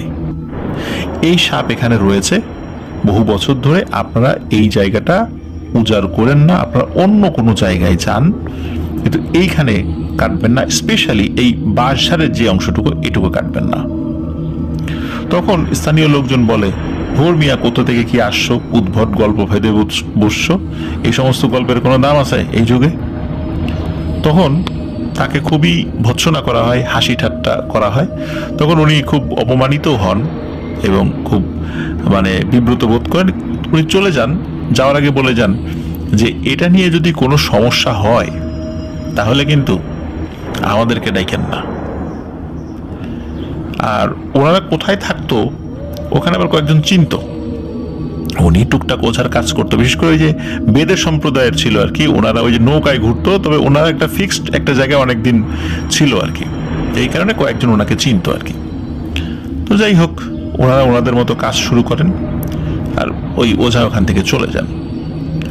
বেশ কিছু বাঁশ কাটার পর হঠাৎ করে একটা জায়গা রয়েছে, এই জায়গার একটা ঢিবির মতো, ওই ঢিবির চতুর্দিকে বেশ অনেকগুলো বাঁশ হয়েছে আর কি। দেখে বোঝা যাচ্ছে যে অনেক বছর ধরে এখানে কোনো বাঁশ কাটা হয় না।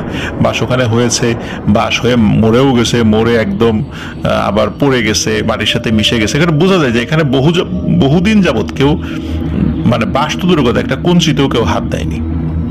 তো তারা সাইডে কিছু বাঁশ কেটে ওই জায়গাতে হাত দেয় যে এই ঢিবিটা কাটলে অনেক বাঁশ পাওয়া যাবে। আর এটা মূলত বিশাল একটা জায়গা নিয়ে, যেহেতু এই ঢিবিটা, এটাকে আগে কাটি।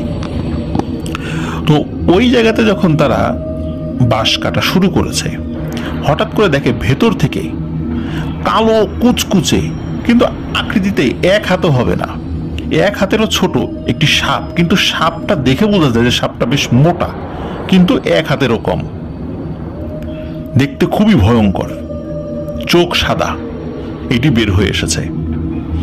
এটা দেখার পরে স্থানীয় যারা ছিল প্রত্যেকের কাছেই তো কুড়োল ছিল, শাবল, কুড়োল, এরকম কুড়াল বলি আর কি। তো আবার লাঠি সোটা ছিল, যদি বাঁশ কেটেছে, বাঁশ কাটার পরে কেউ কেউ বাঁশের মাথা, যেখানে চোখা অংশ থাকে সেটা কেটে রেখেছে। তো চিন্তা করেছে যে আরে লাঠি সোটার তো অভাব নাই, এটারে এক্ষুনি পিটায় মেরে ফেলি। যেই কথা সেই কাজ। তারা যেটা করেছে সেটা হলো যে কুড়োল দিয়ে বা শাবল দিয়ে যখন আঘাত করতে গিয়েছে, তখন কেন জানি সাহস হচ্ছিল না। এদিকে কি হয় যে সাহস যেহেতু হচ্ছিল না, ওনারা চিন্তা করে যে কুড়াল দিয়ে যদি আমি আঘাত করতে চাই বা শাবল দিয়ে আঘাত করতে চাই, তাহলে তো ওই সাপের থেকে খুব বেশি দূরত্ব থাকে না। কিন্তু একটা চিকন বাঁশ যেটা কেটেছে, ওই বাঁশ দিয়ে যদি আঘাত করা যায় তাহলে তো অনেক দূর থেকে ওই সাপটাকে আঘাত করা যাবে, তাহলে সাপটা সহজে আক্রমণ করতে পারবে না। ওই চিন্তা করে তারা ওই সাপকে প্রথমে ভয় দেখায়, সাপও তাদেরকে ভয় দেখায়, কিন্তু তারা সরে না। এর মধ্যে একজন একটা চিকন বাঁশ নিয়ে আসে যেটা তারা কেটেছে। তো ওই বাঁশ দিয়ে দূর থেকে ওই সাপকে আঘাত করতে থাকে এবং বারবার তাকে ওই বাঁশ দিয়ে আঘাত করতে থাকে। একটা পর্যায়ে ওই সাপটি নিস্তেজ হয়ে যায়। সবাই মনে করে সাপটি মারা গেছে এবং সাপটির কাছেও যায়, দেখেও বোঝা যাচ্ছে যে সাপটির শরীর থেকে রক্ত বের হচ্ছে, ওই বাঁশের আঘাতে ওই সাপটি মারা গেছে। তখন তারা যেটা করে, একটা লাঠির আগায় সাপটিকে তুলে নিয়ে ওই ঝোপের আর এক পাশে ছুঁড়ে ফেলে দেয়। তারপর তারা তাদের মতো কাজ করতে থাকে। এর মধ্যে একটি ভয়ানক ঘটনা ঘটে। এটি ঘটে ওই রাতের বেলাতেই। যেই লোকটি ওই চিকন বাঁশটি নিয়ে এসেছিল এবং যেই লোকটি মূলত ওই সাপের গায়ে আঘাত করেছিল, তখন সে একটা স্বপ্ন দেখে। স্বপ্নে দেখে ওই যে কালো সাপটি, ওই সাপটি আরো বিশাল আকৃতি নিয়ে তার সামনে হাজির হয়েছে এবং বলছে, তুই আমার গায়ে আঘাত করেছিস, তুই কি মনে করেছিস আমি মরে গেছি? আমি তো মরি নাই, আয় আগামীকালকে আয়, তোর সাথে দেখা হবে। তো বেশ কয়েকজন মিলেই তো ওই বন উজাড় করার কাজ শুরু করেছিল। তো সকালবেলা সে যথারীতি উঠে কুড়াল, শাবল, এই প্রয়োজনীয় জিনিসগুলো নিয়ে ওদিকে যেতে থাকে। আর যাওয়ার সময় তার সাথে আরো কয়েকজন ছিল, তাদেরকেও ডাক দেয়। যেতে যেতে বলে যে আমি একটা স্বপ্ন দেখছি রে, স্বপ্নে দেখি ওই সাপটা আসছে, এসে আমার এই কথা বলতেছে। তখন লোকজন আশেপাশে বলে, আরে ওই সাপ মারছিস তো, ওই চিন্তা করছিস, যার কারণে রাতের বেলায় স্বপ্ন দেখছিস, ও কিছু না। তাই এইভাবে তারা ওই বিষয়টা ওইখানেই বাদ দেয়। তারপর অন্যান্য কথাবার্তা বলতে বলতে আবার সেই ঝোপের কাছে চলে যায়। গতকালকে যেখান থেকে কাটা শেষ করেছিল সেখান থেকে তারা শুরু করে। তারা গাছ কাটতেছে, আসমতে বাঁশের ঝোপ এখনো তারা পরিষ্কার করতে পারে নাই, তো ওইখানে কাটাকাটি করতেছে। এর মধ্যে কোত্থেকে যেন অসম্ভব দ্রুত গতিতে একটি সাপ আসছে তারা দেখতে পাচ্ছে, খুবই দ্রুত গতিতে, এবং এই সাপটি এসে লাফ দিয়ে মনে হয় উড়ে ওই লোকটির শরীরের উপর এসে পড়ে, যেই লোকটি গতকালকে বাঁশ দিয়ে আঘাত করে ওই সাপটিকে হত্যা করার চেষ্টা করেছিল। কিন্তু তারা তো জানে ওই সাপটি মারা গেছে, এটি আসলো কোত্থেকে?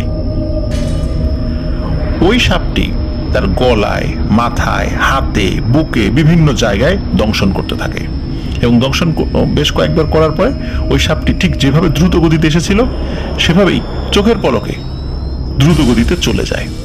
সবাই কিছু বুঝে ওঠার আগেই সকলের সামনে এই ধরনের ঘটনা ঘটে। ওই লোকটি ছটফট করতে করতে মানে মারা যাচ্ছে। তখন লোকজন কি করবে চিন্তা করেছে, আরে একে তো সাপে কেটেছে, তাহলে একে তো ট্রিটমেন্ট করতে হবে। এর মধ্যে দৌড়ে একজন আসে, তার হাত ধরে, হাত ধরার সাথে সাথে সেই লোকও মাটিতে পড়ে ছটফট করতে থাকে। তারপরে আরো কয়েকজন আসে, যেই ওই প্রথম লোকটিকে ধরেছে তাদের শরীরেই বিষক্রিয়া শুরু হয়ে যায়। এভাবে তাদের চিৎকার চেঁচামেচিতে আশপাশ থেকে যত লোক আসে, যেই তাদেরকে ধরে আবার ঠিক জম্বির মতো, মানে যেই ধরে তার শরীরে বিষক্রিয়া শুরু হয়ে যায়। এরপরে এইভাবে অল্প সময়ের মধ্যে, মানে কেউ তো বুঝে ওঠার আগেই, কেউ তো আসলে বলতেও পারছে না আমাকে ছুঁইস না, আমাকে ধরিস না, ধরলে শুরু হয়ে যাবে। লোকজন আসছে, তাকে ধরছে, তার শরীরে বিষক্রিয়া শুরু হয়ে গেছে। এইভাবে গ্রামের প্রায় 200 জন মানুষ এই বিষক্রিয়ায় আক্রান্ত হয়েছিল। তবে 200 জন মানুষ যে মারা গেছে তা কিন্তু নয়। আস্তে আস্তে এই আক্রান্তের পরিমাণটা কম ছিল, মানে শরীরের বিষক্রিয়ার পরিমাণটা কম ছিল। মানে মনে হচ্ছে প্রথম যে ব্যক্তিকে কামড় দিয়েছে তার শরীরে এত পরিমাণ বিষ দেওয়া হয়েছিল, তারপর যে ছুঁয়েছে তার ভিতরে একটু কম, তারপর যে ছুঁয়েছে একটু কম, এইভাবে কমতে কমতে একটা পর্যায়ে আসে। কিন্তু মারা গিয়েছিল অল্প সংখ্যক লোক, কিন্তু ওই বিষক্রিয়ায় অনেক লোক আক্রান্ত হয়েছিল। তারা মারা না গেলেও তারা অনেক যন্ত্রণা ভোগ করেছিল। এখন এই যে এই জিনিসটা চলছে, এটা সমাধান কি? তখন লোকজন বলে যে ওই যে একজন ওঝা এসেছিল, এই ওঝার কথা তো আমরা শুনছি যে এরা বাঁশ কাটে, মানে বাঁশ টাস কাটার পরে যখন বাড়িতে গেছে, বাড়িতে যাই গল্প করছিল যে এই ওঝা সেই কথা বলছে, তাহলে ওই ওঝাকে ডেকে নিয়ে আসি। তখন ওখানে একটা জায়গায় যায় যেখানে তারা মানে একটা অস্থায়ী আবাস গড়েছিল। তখন ওঝার কাছে বলে, কিন্তু ওঝাতে কিছুতেই আসবে না। বলে না, আপনাদেরকে বলছি, গতকালকেই বলছি, আপনারা আমার কথা শোনেন না, আমাকে খুব অপমান করছেন, হাসি তামাশা করছেন আমার কথা নিয়ে, এখন তো আমরা যাবোই না। তো ওঝার হাতে পায়ে ধরা শুরু করে সবাই, যে ভাই যে লোক ওই মারছিল সে তো তার শাস্তি পেয়েছে, কিন্তু এখন তো অন্য লোকেরা তারা তো মানে শাস্তি পাচ্ছে, এখন তাদেরকে তো বাঁচাতে হবে। তখন ওই ওঝা আসে। ওঝা সেখানে এসে তার যে রিচুয়ালগুলো সেগুলো করে, আস্তে আস্তে লোকজন সুস্থতার দিকে যেতে থাকে। তখন ওই ওঝা বলে, এখানে মূলত যে সাপটি আছে এটি সাপ নয়, এটি একটি জিন, এবং এর বয়স 400 বছরের উপরে। আপনারা যদি প্রথম দিনেই তাকে পরিপূর্ণভাবে হত্যাও করতেন, তারপর আপনারা বাঁচতে পারতেন না, তাতে আরো বিপদ হতো। কারণ ওর এত বছর জীবনে ওর অসংখ্য সন্তান সন্ততি রয়েছে, যাদের আকার আকৃতিও ঠিক ওর মতোই। এক হাতের বেশি লম্বা না, কিন্তু ভয়ানক কালো। ওকে মেরে ফেললেও ওরা এসে প্রতিশোধ নিত, তখন পুরো গ্রামবাসীর উপর প্রতিশোধ নিত। যেহেতু ও মারা যায়নি, যার কারণে ও যাকে মেরেছিল সে তার উপরই শুধু প্রতিশোধ নিয়েছে। সুতরাং আর কোনো সমস্যা নেই, আপনাদের আর কোনো টেনশন নেই। তখন তারা তাদের মতো করে ট্রিটমেন্ট করে, ঝাড়ফুঁক করার মাধ্যম দিয়ে এই বিষয়টা সমাধান হয়েছিল। আসলে ডাক্তারের কাছে নিয়ে এই বিষয়টার সমাধান তারা কতটুকু করেছিলেন পরবর্তীতে এটি জানা যায়নি, তবে ওই ওঝাদের ঝাড়ফুঁকের মাধ্যম দিয়ে এই সমস্যার সমাধান হয়েছিল। প্রিয় লিসেনার্স, এমন কি কখনো শুনেছেন আপনারা যে একজনকে সাপে কেটেছে, বাট তাকে টাচ করার সাথে সাথে ওই সাপের বিষ তার শরীরের মধ্যে ঢুকে গিয়েছে? এমন কিন্তু আমি কখনো শুনিনি। নিশ্চয়ই এই সাপটি অলৌকিক সাপ না হলে এই বিষয়টি কখনোই সম্ভবপর বলে আমার মনে হয় না। আমার সাথে আপনারাও একমত হবেন যে এটি সাধারণ সাপ হলে এই ধরনের ঘটনা ঘটতো না। আমি জানি না এই ধরনের বিশেষ কোনো সাপের প্রজাতি পৃথিবীতে আছে কিনা, যদি সত্যি থেকেও থাকে আমার জানা নেই। আপনাদের জানা আছে কি যে সাপ কাটলে, সেই সাপে কাটা মানুষের শরীরে টাচ করলে সেই সাপের বিষক্রিয়া তার শরীরে সংক্রমিত হয়ে যায়? এটা কিন্তু আমার জানা নেই। তাহলে এতটুকু অন্তত আমরা যারা প্যারানরমাল বিষয়গুলো বিশ্বাস করি তাহলে তো বুঝতে পারি যে এটি নিঃসন্দেহে কোনো স্বাভাবিক সাপ ছিল না। আর অসংখ্য ধন্যবাদ সৌমিত্র রয়ের বন্ধু ফাহিমকে তার মামাতো ভাইয়ের কাছ থেকে এই ঘটনাটি সংগ্রহ করে দেওয়ার জন্য। সৌমিত্র রয় এবং ফাহিম দুই বন্ধু, ওরা অনেক আগে থেকেই ভৌতিক ঘটনা সংগ্রহ করে। সৌমিত্র রয় সম্প্রতি অনেক আগের থেকে সংগ্রহ করা ভৌতিক ঘটনার একটি লিস্ট আমাকে দিয়েছে। একটা সময় কি হতো যে ওরা খাতায় লিখে লিখে ভৌতিক ঘটনাগুলো সংগ্রহ করত, সেই লিস্ট আমাকে দিয়েছে। অনেক সত্য ভয়ের ঘটনাগুলো তাদের সংগ্রহে আছে। ইনশাল্লাহ পর্যায়ক্রমে আফটার দ্য হরর ওয়ার্ল্ডের যারা লিসেনার রয়েছেন তারা সেই সত্য ভয়ের ঘটনাগুলো আপনারা ওদের মাধ্যম দিয়ে পর্যায়ক্রমে ইনশাল্লাহ পাবেন।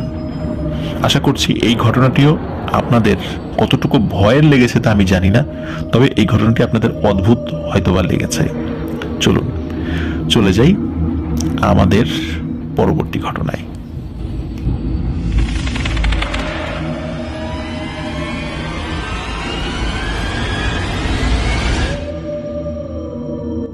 আবারও স্বাগতম জানাচ্ছি প্রিয় লিসেনার্স আমাদের দ্বিতীয় ঈদ স্পেশাল এপিসোডের পঞ্চম এবং শেষ ঘটনায়। এখন যে ঘটনাটি আমি আপনাদেরকে শোনাতে যাচ্ছি, এই ঘটনাটি অত্যন্ত হৃদয় বিদারক এবং করুণ একটি ঘটনা।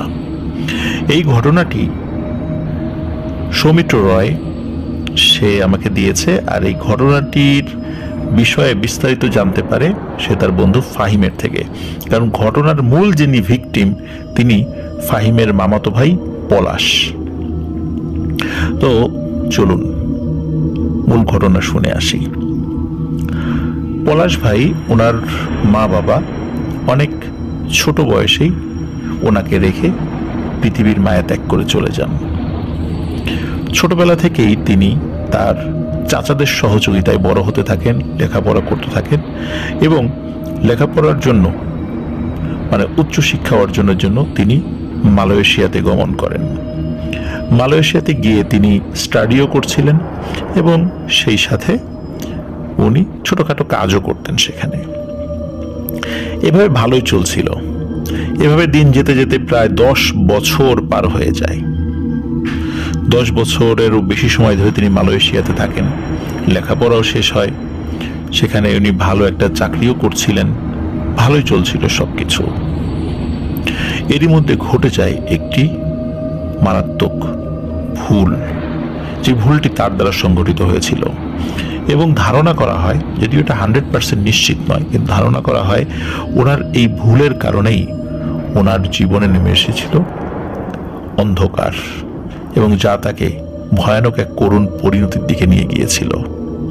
চলুন সেই ঘটনা শুনে আসি। ঘটনার দিন ওনার অফিসে ছোটখাটো কিছু সমস্যা হয়েছিল, কাজেরও প্রেশার ছিল, যার কারণে ওনার মাথা ঠান্ডা ছিল না। বেশ ওই দিন তার মেজাজ খুব গরম ছিল।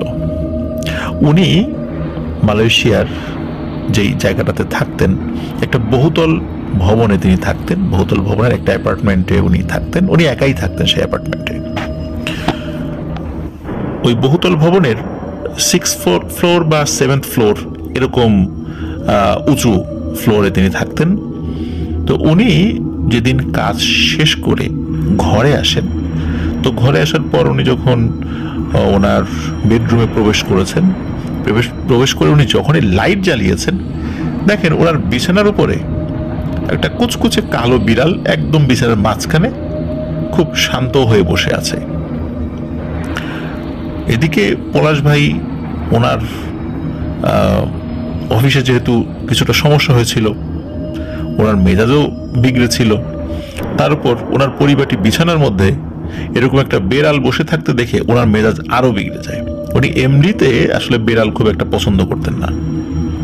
তো উনি খেয়াল করলেন যে উনি ঘরে এসেছেন, লাইট জ্বালিয়েছেন, ওই বিড়ালটি তো তাকে দেখে একটু ভয় পাবে বা সরে যাবে।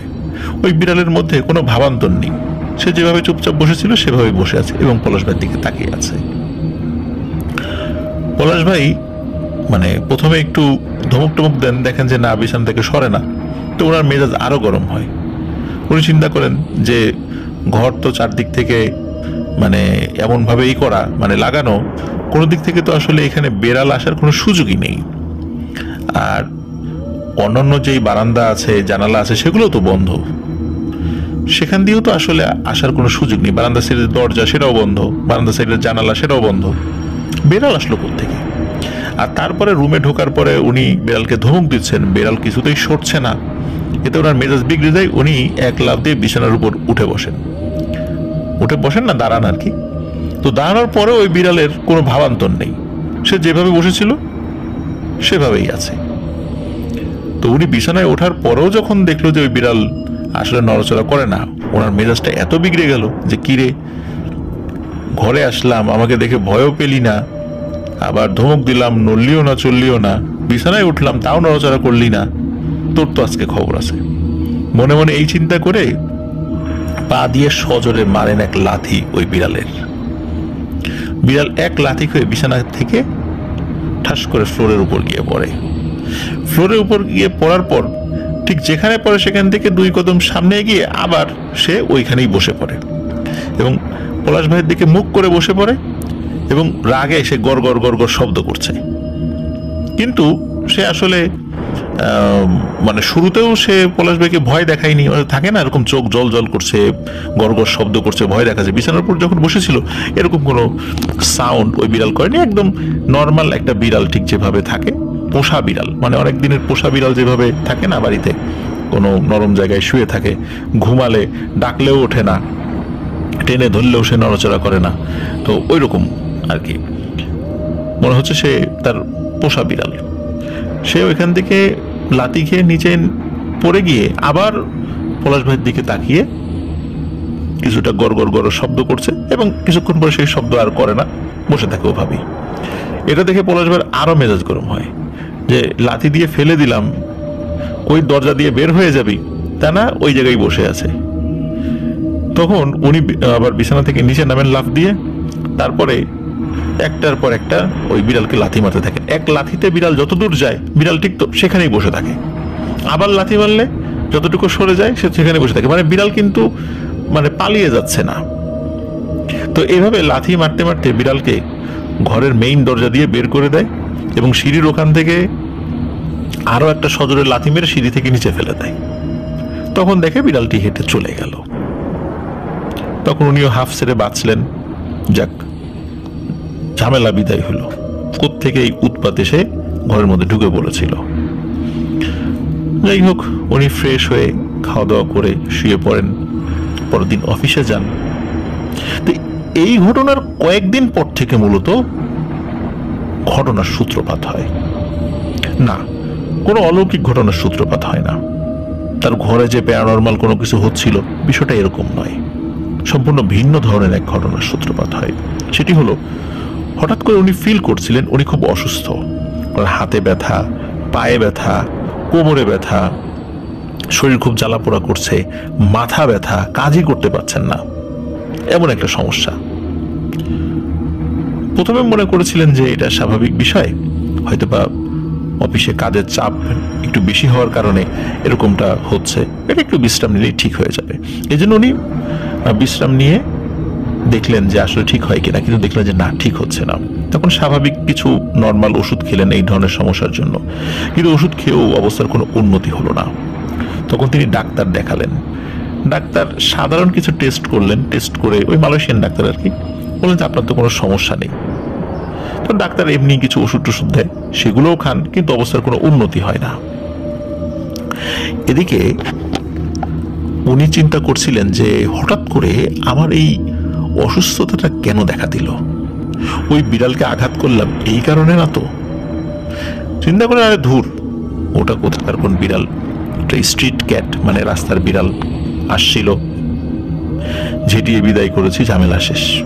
এমনিতেই কি মানুষ অসুস্থ হতে পারে না? হতেই পারে, এইভাবে উনি চিন্তা করছেন। কিন্তু ওনার অসুস্থতা যখন বেড়ে যাচ্ছিল তখন উনি আরো ভালো চিকিৎসা গ্রহণের চেষ্টা করেন এবং ওখানকার ডাক্তাররা ওনার আরও কিছু টেস্ট দেন।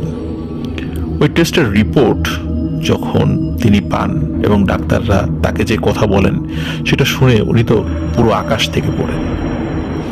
ডাক্তাররা তাকে বলেন তিনি ক্যান্সারে আক্রান্ত, আর এই ক্যান্সারটা নাকি একদম লাস্ট স্টেজে রয়েছে, মানে উনি একদম শেষ পর্যায়ে আছেন। এটা কিন্তু 2018 সালের শেষ দিকের ঘটনা। উনি তখন বলছেন যে ক্যান্সার আমার কিভাবে হলো, আমি যদি ক্যান্সারের লাস্ট স্টেজেই থাকি তাহলে তো শুরুর থেকে তো আমার কোনো অসুস্থতা আমি উপলব্ধি করব। কই, আমি তো দীর্ঘদিন ধরে কাজ করছি, কোনো ধরনের কোনো অসুস্থতা আমি ফিল করি নাই। ডাক্তাররা বলছেন যে আপনি কি বলেন, আপনি কিছুই ফিল করেন নাই? বলে না তো। ডাক্তাররাও অবাক, এটা কিভাবে সম্ভব? আপনি যে স্টেজে আছেন এরও তো আরো বছরখানেক আগ থেকে, মিনিমাম বছরখানেক আগ থেকে আপনার অসুস্থতা শুরু হয়েছে বলে আমাদের রিপোর্ট বলছে, কিন্তু আপনি বলছেন যে আপনার কোনো সিমটম দেখা যায়নি, আপনি কোনো অসুস্থতা বোধ করেননি। এটা কিভাবে সম্ভব? এটা তো বিশ্বাসযোগ্য মনে হচ্ছে না আমাদের কাছে। তো উনিও বলেন যে এটা তো আমার কাছেও বিশ্বাসযোগ্য মনে হচ্ছে না যে এটা হতে পারে, আপনাদের রিপোর্টে কোথাও ভুল আছে। তখন ডাক্তারও চিন্তিত হন এবং তাকে আরো কিছু টেস্ট করাতে বলেন। বারবার টেস্টের রিপোর্ট একই আসে, তার ক্যান্সার ধরা পড়েছে। এখন উনি এই বিদেশ বিভুঁইয়ে কি করবেন? ওনার মা বাবা তো ছোটবেলাতেই ওনাকে রেখে পৃথিবী থেকে চলে গেছেন, ওনার তো এখানে কেউ নেই। চাচারা আছে বাংলাদেশে। পরে চাচাদের সাথে কথা বলে তাদের পরামর্শে উনি বাংলাদেশে চলে আসেন, যে যতদিন জীবিত আছেন ততদিন উনি তার আত্মীয় স্বজনদের সান্নিধ্যে থাকতে চান, আর বাইরে থাকতে চান না, এবং দেশে থেকেই চিকিৎসা করাতে চান। উনি বাংলাদেশে আসেন, ওনার চিকিৎসা শুরু হয়। বাংলাদেশের ডক্টররা তাকে কেমোথেরাপি নেওয়ার পরামর্শ দেন এবং উনি সেগুলো নিতেও থাকেন। উনি বাংলাদেশে আসার পর মূলত ওনার সাথে অদ্ভুত কিছু ঘটনা ঘটতে থাকে। সেটি হলো, উনি বাংলাদেশে আসার কিছুদিন পর থেকে ওনার ঘরে, হোক তা দিনের বেলা হোক বা রাতের বেলা হোক, উনি ঘরে কোনো এক অশরীরীর উপস্থিতি টের পেতেন, যেটা উনি টের পেতেন, অন্য কেউ বুঝতো না। শুরুর দিকে এরকমের কিছু বিষয় উনি টের পেতেন, কিন্তু এই সমস্যা আস্তে আস্তে তীব্র থেকে তীব্রতর হতে থাকে। এই সমস্যাটা প্রকট আকার ধারণ করে যখন থেকে উনি যখন ফিল করতেন যে উনি যখন ঘুমাতেন তখন ওনার বুকের উপর কেউ একজন উঠে বসেছে। 80 থেকে 85 কেজি ওজন যদি কারো বুকের উপর চাপিয়ে দেয়া হয়, ঠিক যেমন ফিলিংসটা আসবে, ওনার সেই রকমের ফিলিংস হতো। মনে হতো রাতের বেলা তার বুকের উপর এরকম কেউ একটা বোঝা চাপিয়ে দিয়েছে। উনি শুরুর দিকে মনে করেছিলেন এটা স্লিপ প্যারালাইজ, মানে বোবাই ধরা আমরা যেটা বলি, কিন্তু না, ওনার কাছে মনে হচ্ছিল এটা বোবাই ধরা নয়। তারপর থেকে উনি একজন হুজুরের শরণাপন্ন হন। হুজুরের কাছে সব ঘটনা খুলে বলেন, মালয়েশিয়াতে কি হয়েছে, এখানে কি হচ্ছে, সব শোনার পরে হুজুর বলেন যে আপনি যে বিড়ালটিকে আঘাত করেছিলেন, হতে পারে ওই বিড়ালটি স্বাভাবিক কোনো বিড়াল ছিল না, ওটি ছিল কোনো জিন, সে তো আপনার কোনো ক্ষতি করেনি। ওইভাবে আপনি আঘাত করে তাকে বারবার ছুঁড়ে ফেলে দিয়েছেন, লাথি মেরেছেন, তারপর সিঁড়ি থেকে ফেলে দিয়েছেন। এই কারণেই হয়তো ওই বিড়ালটি আপনার উপর প্রতিশোধ নিয়েছে বা এখনো নিচ্ছে। পলাশ ভাই কিন্তু ওনার এই মানে মানে ঘটনার কারণে, বিশেষ করে বিড়ালকে আঘাত করার কারণে, ওই মালয়েশিয়া দেখেই খুব অনুশোচনা নিজের মনের মধ্যে বোধ করতেন। চিন্তা করতে, হ্যাঁ, এই বিড়ালটিকে এইভাবে আমি না মারলেও পারতাম, কিন্তু মেজাজ তো গরম ছিল, মাথা ঠিক ছিল না, কি একটা কাজ করলাম। তো উনি খুব অনুশোচনা করতেন এই ঘটনাটার জন্য। হুজুর তাকে কিছু দোয়া কালাম দেন এবং বলেন, আপনি প্র্যাকটিসিং মুসলিম হয়ে যান, আল্লাহ তাআলার ইবাদত বন্দেগী করেন, আমি দোয়া করি, আপনি আল্লাহর কাছে দোয়া করতে থাকেন, আমরা সবাই মিলে দোয়া করি আল্লাহ যেন আপনাকে দ্রুত এই রোগ থেকে শেফা দান করেন। তো উনিও আল্লাহ তাআলার কাছে অনেক দোয়া করতেন, সবাই তার জন্য দোয়া করেছে। তো ওনার তো বেশ কয়েকজন চাচা ছিল। তো এই সৌমিত্র রয়ের যে বন্ধু ফাহিম, ফাহিমের বাবাও তো তার চাচা হয় আর কি। তো ফাহিমের বাসায়ও আসতো, সেখানেও মাসখানেক থাকতো, আবার অন্য চাচার বাসায় মাসখানেক থাকতো। এইভাবে উনি থাকতেন, কারণ ওনার তো আর কোনো আত্মীয় স্বজন নেই, আর উনি ট্রিটমেন্ট করাতেন। তো এর মধ্যে কি হয়, একটি ঘটনা ঘটে। ওই সময় অবশ্য ফাহিমের বাসায় উনি ছিলেন না, উনি অন্য আর এক চাচার বাসায় ছিলেন। তো উনি যখন প্রতি রাত্রে এইভাবে বোবাই ধরার সমস্যার শিকার হচ্ছিলেন, তো উনি এক রাত্রে চিন্তা করেন, আজকে আমি ঘুমাবোই না, দেখি আমার বুকের উপর কে উঠে বসে, আজকে এটাকে আমি ধরবো। ওই চিন্তা করেন, ঘুমাচ্ছেন না, চুপচাপ শুয়ে আছেন, মানে ঘুমের ভান করে শুয়ে আছেন। হঠাৎ করে উনি ফিল করলেন যে হামাগুড়ি দিয়ে আমাদের শরীরের উপর পা থেকে বুক পর্যন্ত হামাগুড়ি দিয়ে কেউ যদি আগাতে থাকে, এরকম ভারী একটা জিনিস আস্তে আস্তে হামাগুড়ি দিয়ে তার পা থেকে মানে আস্তে আস্তে ওনার শরীরের উপরে উঠছে, হামাগুড়ি দিয়ে আসছে। আস্তে আস্তে যখন বুকের উপরে এসেছে, উনি তো চোখ বন্ধ করে আছেন, উনি চিন্তা করছেন এটাকে ধরবো আজকে। উনি যখনই মানে ফিল করেছেন তার হামাগুড়ি শেষ, একদম বুকের উপর উঠে বসে, তখন উনি তাকান তার দিকে, হঠাৎ করে চোখ খুলেন। চোখ খুলেই যে দৃশ্যটা তিনি দেখতে পান, এটা দেখার জন্য তিনি মোটেও প্রস্তুত ছিলেন না। উনি দেখতে পান অত্যন্ত কুৎসিত এবং বিভৎস একটা মুখ। এই মুখের উপর দুটি চোখ রয়েছে, এই চোখ দুটি আগুনের মতো জ্বলছে, আগুন যেরকম জ্বললে হলুদ হলুদ আগুন হয় ওরকম জ্বলছে, এবং ওই চোখ থেকে আলো ঠিকরে বের হচ্ছে, এবং ওই চোখের আলোতে মূলত ওই কালো অবয়বটির চেহারাটা বোঝা যাচ্ছে। ওই কালো অবয়বটির মনে হচ্ছে ঠোঁট নেই, কিন্তু দাঁতগুলো বড় বড়, আর চেহারাটা এত বিভৎস, এটা আসলে ভাষায় প্রকাশ করার মতো নয়। উনি এই বিভৎস চেহারা দেখে মানে চিৎকার করার মানে শক্তিটা হারিয়ে ফেলেন। উনি আবার চোখ বন্ধ করেন এবং জোরে জোরে দোয়া পড়তে থাকেন। ওনার মনে হলো আস্তে আস্তে ঠিক যেভাবে এসেছিল, পা দিয়ে বেয়ে বেয়ে বুকের উপর এসেছিল, আবার সেভাবে বুক থেকে বেয়ে বেয়ে পা হয়ে নেমে চলে গেল। উনি পরদিন উনি ওই সময় চেষ্টা করেছেন ঘুমানোর জন্য, কিন্তু সহজে ঘুমাতে পারেননি। ফজরের আজানের পর ওনার ঘুম আসে। সকালবেলা ঘুম থেকে উঠে উনি ওনার শরীর প্রচন্ড ব্যথা অনুভব করেন। উনি দেখেন ওনার কোমরের এখানে, পায়ে, হাতে, বুকে, পিঠে বিভিন্ন জায়গায় আঁচড়ের দাগ এবং খুব গভীর ক্ষত সৃষ্টি হয়েছে সেখানে। এটি উনি বাড়ির সকলকে দেখান। পরবর্তীতে ফাহিমদের বাসায় আসার পরে ফাহিমের মা বাবাকেও দেখিয়েছেন এই আঁচড়টা, এবং এই আঁচড় দেখে ফাহিম এবং তার মা বাবাও ভয় পেয়েছিলেন। কিন্তু এই সমস্যার সমাধান কিন্তু হয়নি। এর মধ্যে 2020 সালের মার্চের পর থেকে শুরু হয়ে যায় লকডাউন। ওনার চিকিৎসা মারাত্মকভাবে ব্যাহত হতে থাকে।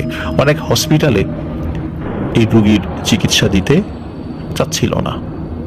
রেগুলার যেখানে চিকিৎসা নিতেন সেখানেও মানে অনেক সমস্যার সৃষ্টি হচ্ছিল। আপনারা জানেন যে কোভিডের সময় যখন লকডাউন দেওয়া হয়েছিল তখন কি ধরনের একটা সিচুয়েশন ছিল। আমার পরিচিত একজন বিসিএস ক্যাডার, যিনি ফরেন মিনিস্ট্রিতে আছেন, মানে বিসিএস পররাষ্ট্র, এক আপু, উনি প্রেগনেন্ট ছিলেন। উনি যখন এই কোভিডে যখন লকডাউন ছিল, অ্যাম্বুলেন্সে ওনাকে নিয়ে ঢাকা শহরের বড় বড় হেন কোনো হসপিটাল নাই যে সেখানে নিয়ে যাওয়া হয়নি, কিন্তু কোনো হসপিটাল তাকে মানে ঢুকতেই দেয়নি। উনি সরকারি এত বড় একজন কর্মকর্তা, পরিচয় দেওয়ার পরেও তাকে সেখানে ঢুকতে দেয়নি। একটি কারণ ছিল লকডাউন চলছে, কোভিড চলছে, এই কারণে। তাহলে দেখুন কি ধরনের একটা সিচুয়েশন ছিল, যে সরকার একজন কর্মকর্তা এতগুলো রেফারেন্স থাকার পরেও কোনো হসপিটাল তাকে ঢুকতে দেয়নি। বহু কষ্টে পরবর্তীতে অন্য একটা মানে অখ্যাত হসপিটালে তাকে অ্যাডমিট করা হয়। পরে সেইখানে তিনি তার বাচ্চার জন্ম দেন। তো আমি এই ঘটনাটা এই কারণে বললাম যে ওই সময়ের এই পলাশ ভাইয়ের চিকিৎসার যে ভয়, মানে ওই সময় যে সিচুয়েশনটা ছিল, এটা বোঝানোর জন্য যে উনি তো একজন সাধারণ মানুষ ছিলেন, আর এত বড় একজন সরকারি কর্মকর্তা হওয়ার পরও তার সাথে এরকম আচরণ হয়েছে। তাহলে বোঝেন যে উনি কিভাবে চিকিৎসা নেবেন। এর ফলে যেটা হয় সেটা হলো উনি আরো ওনার শরীরের অবস্থার অবনতি হতে থাকে। আস্তে আস্তে যখন লকডাউন উঠে যায়, তারপর আবার চিকিৎসা শুরু হয়। এভাবেই 2021 সালের কোনো একটা দিনে উনি পৃথিবীর মায়া ত্যাগ করে চলে যান।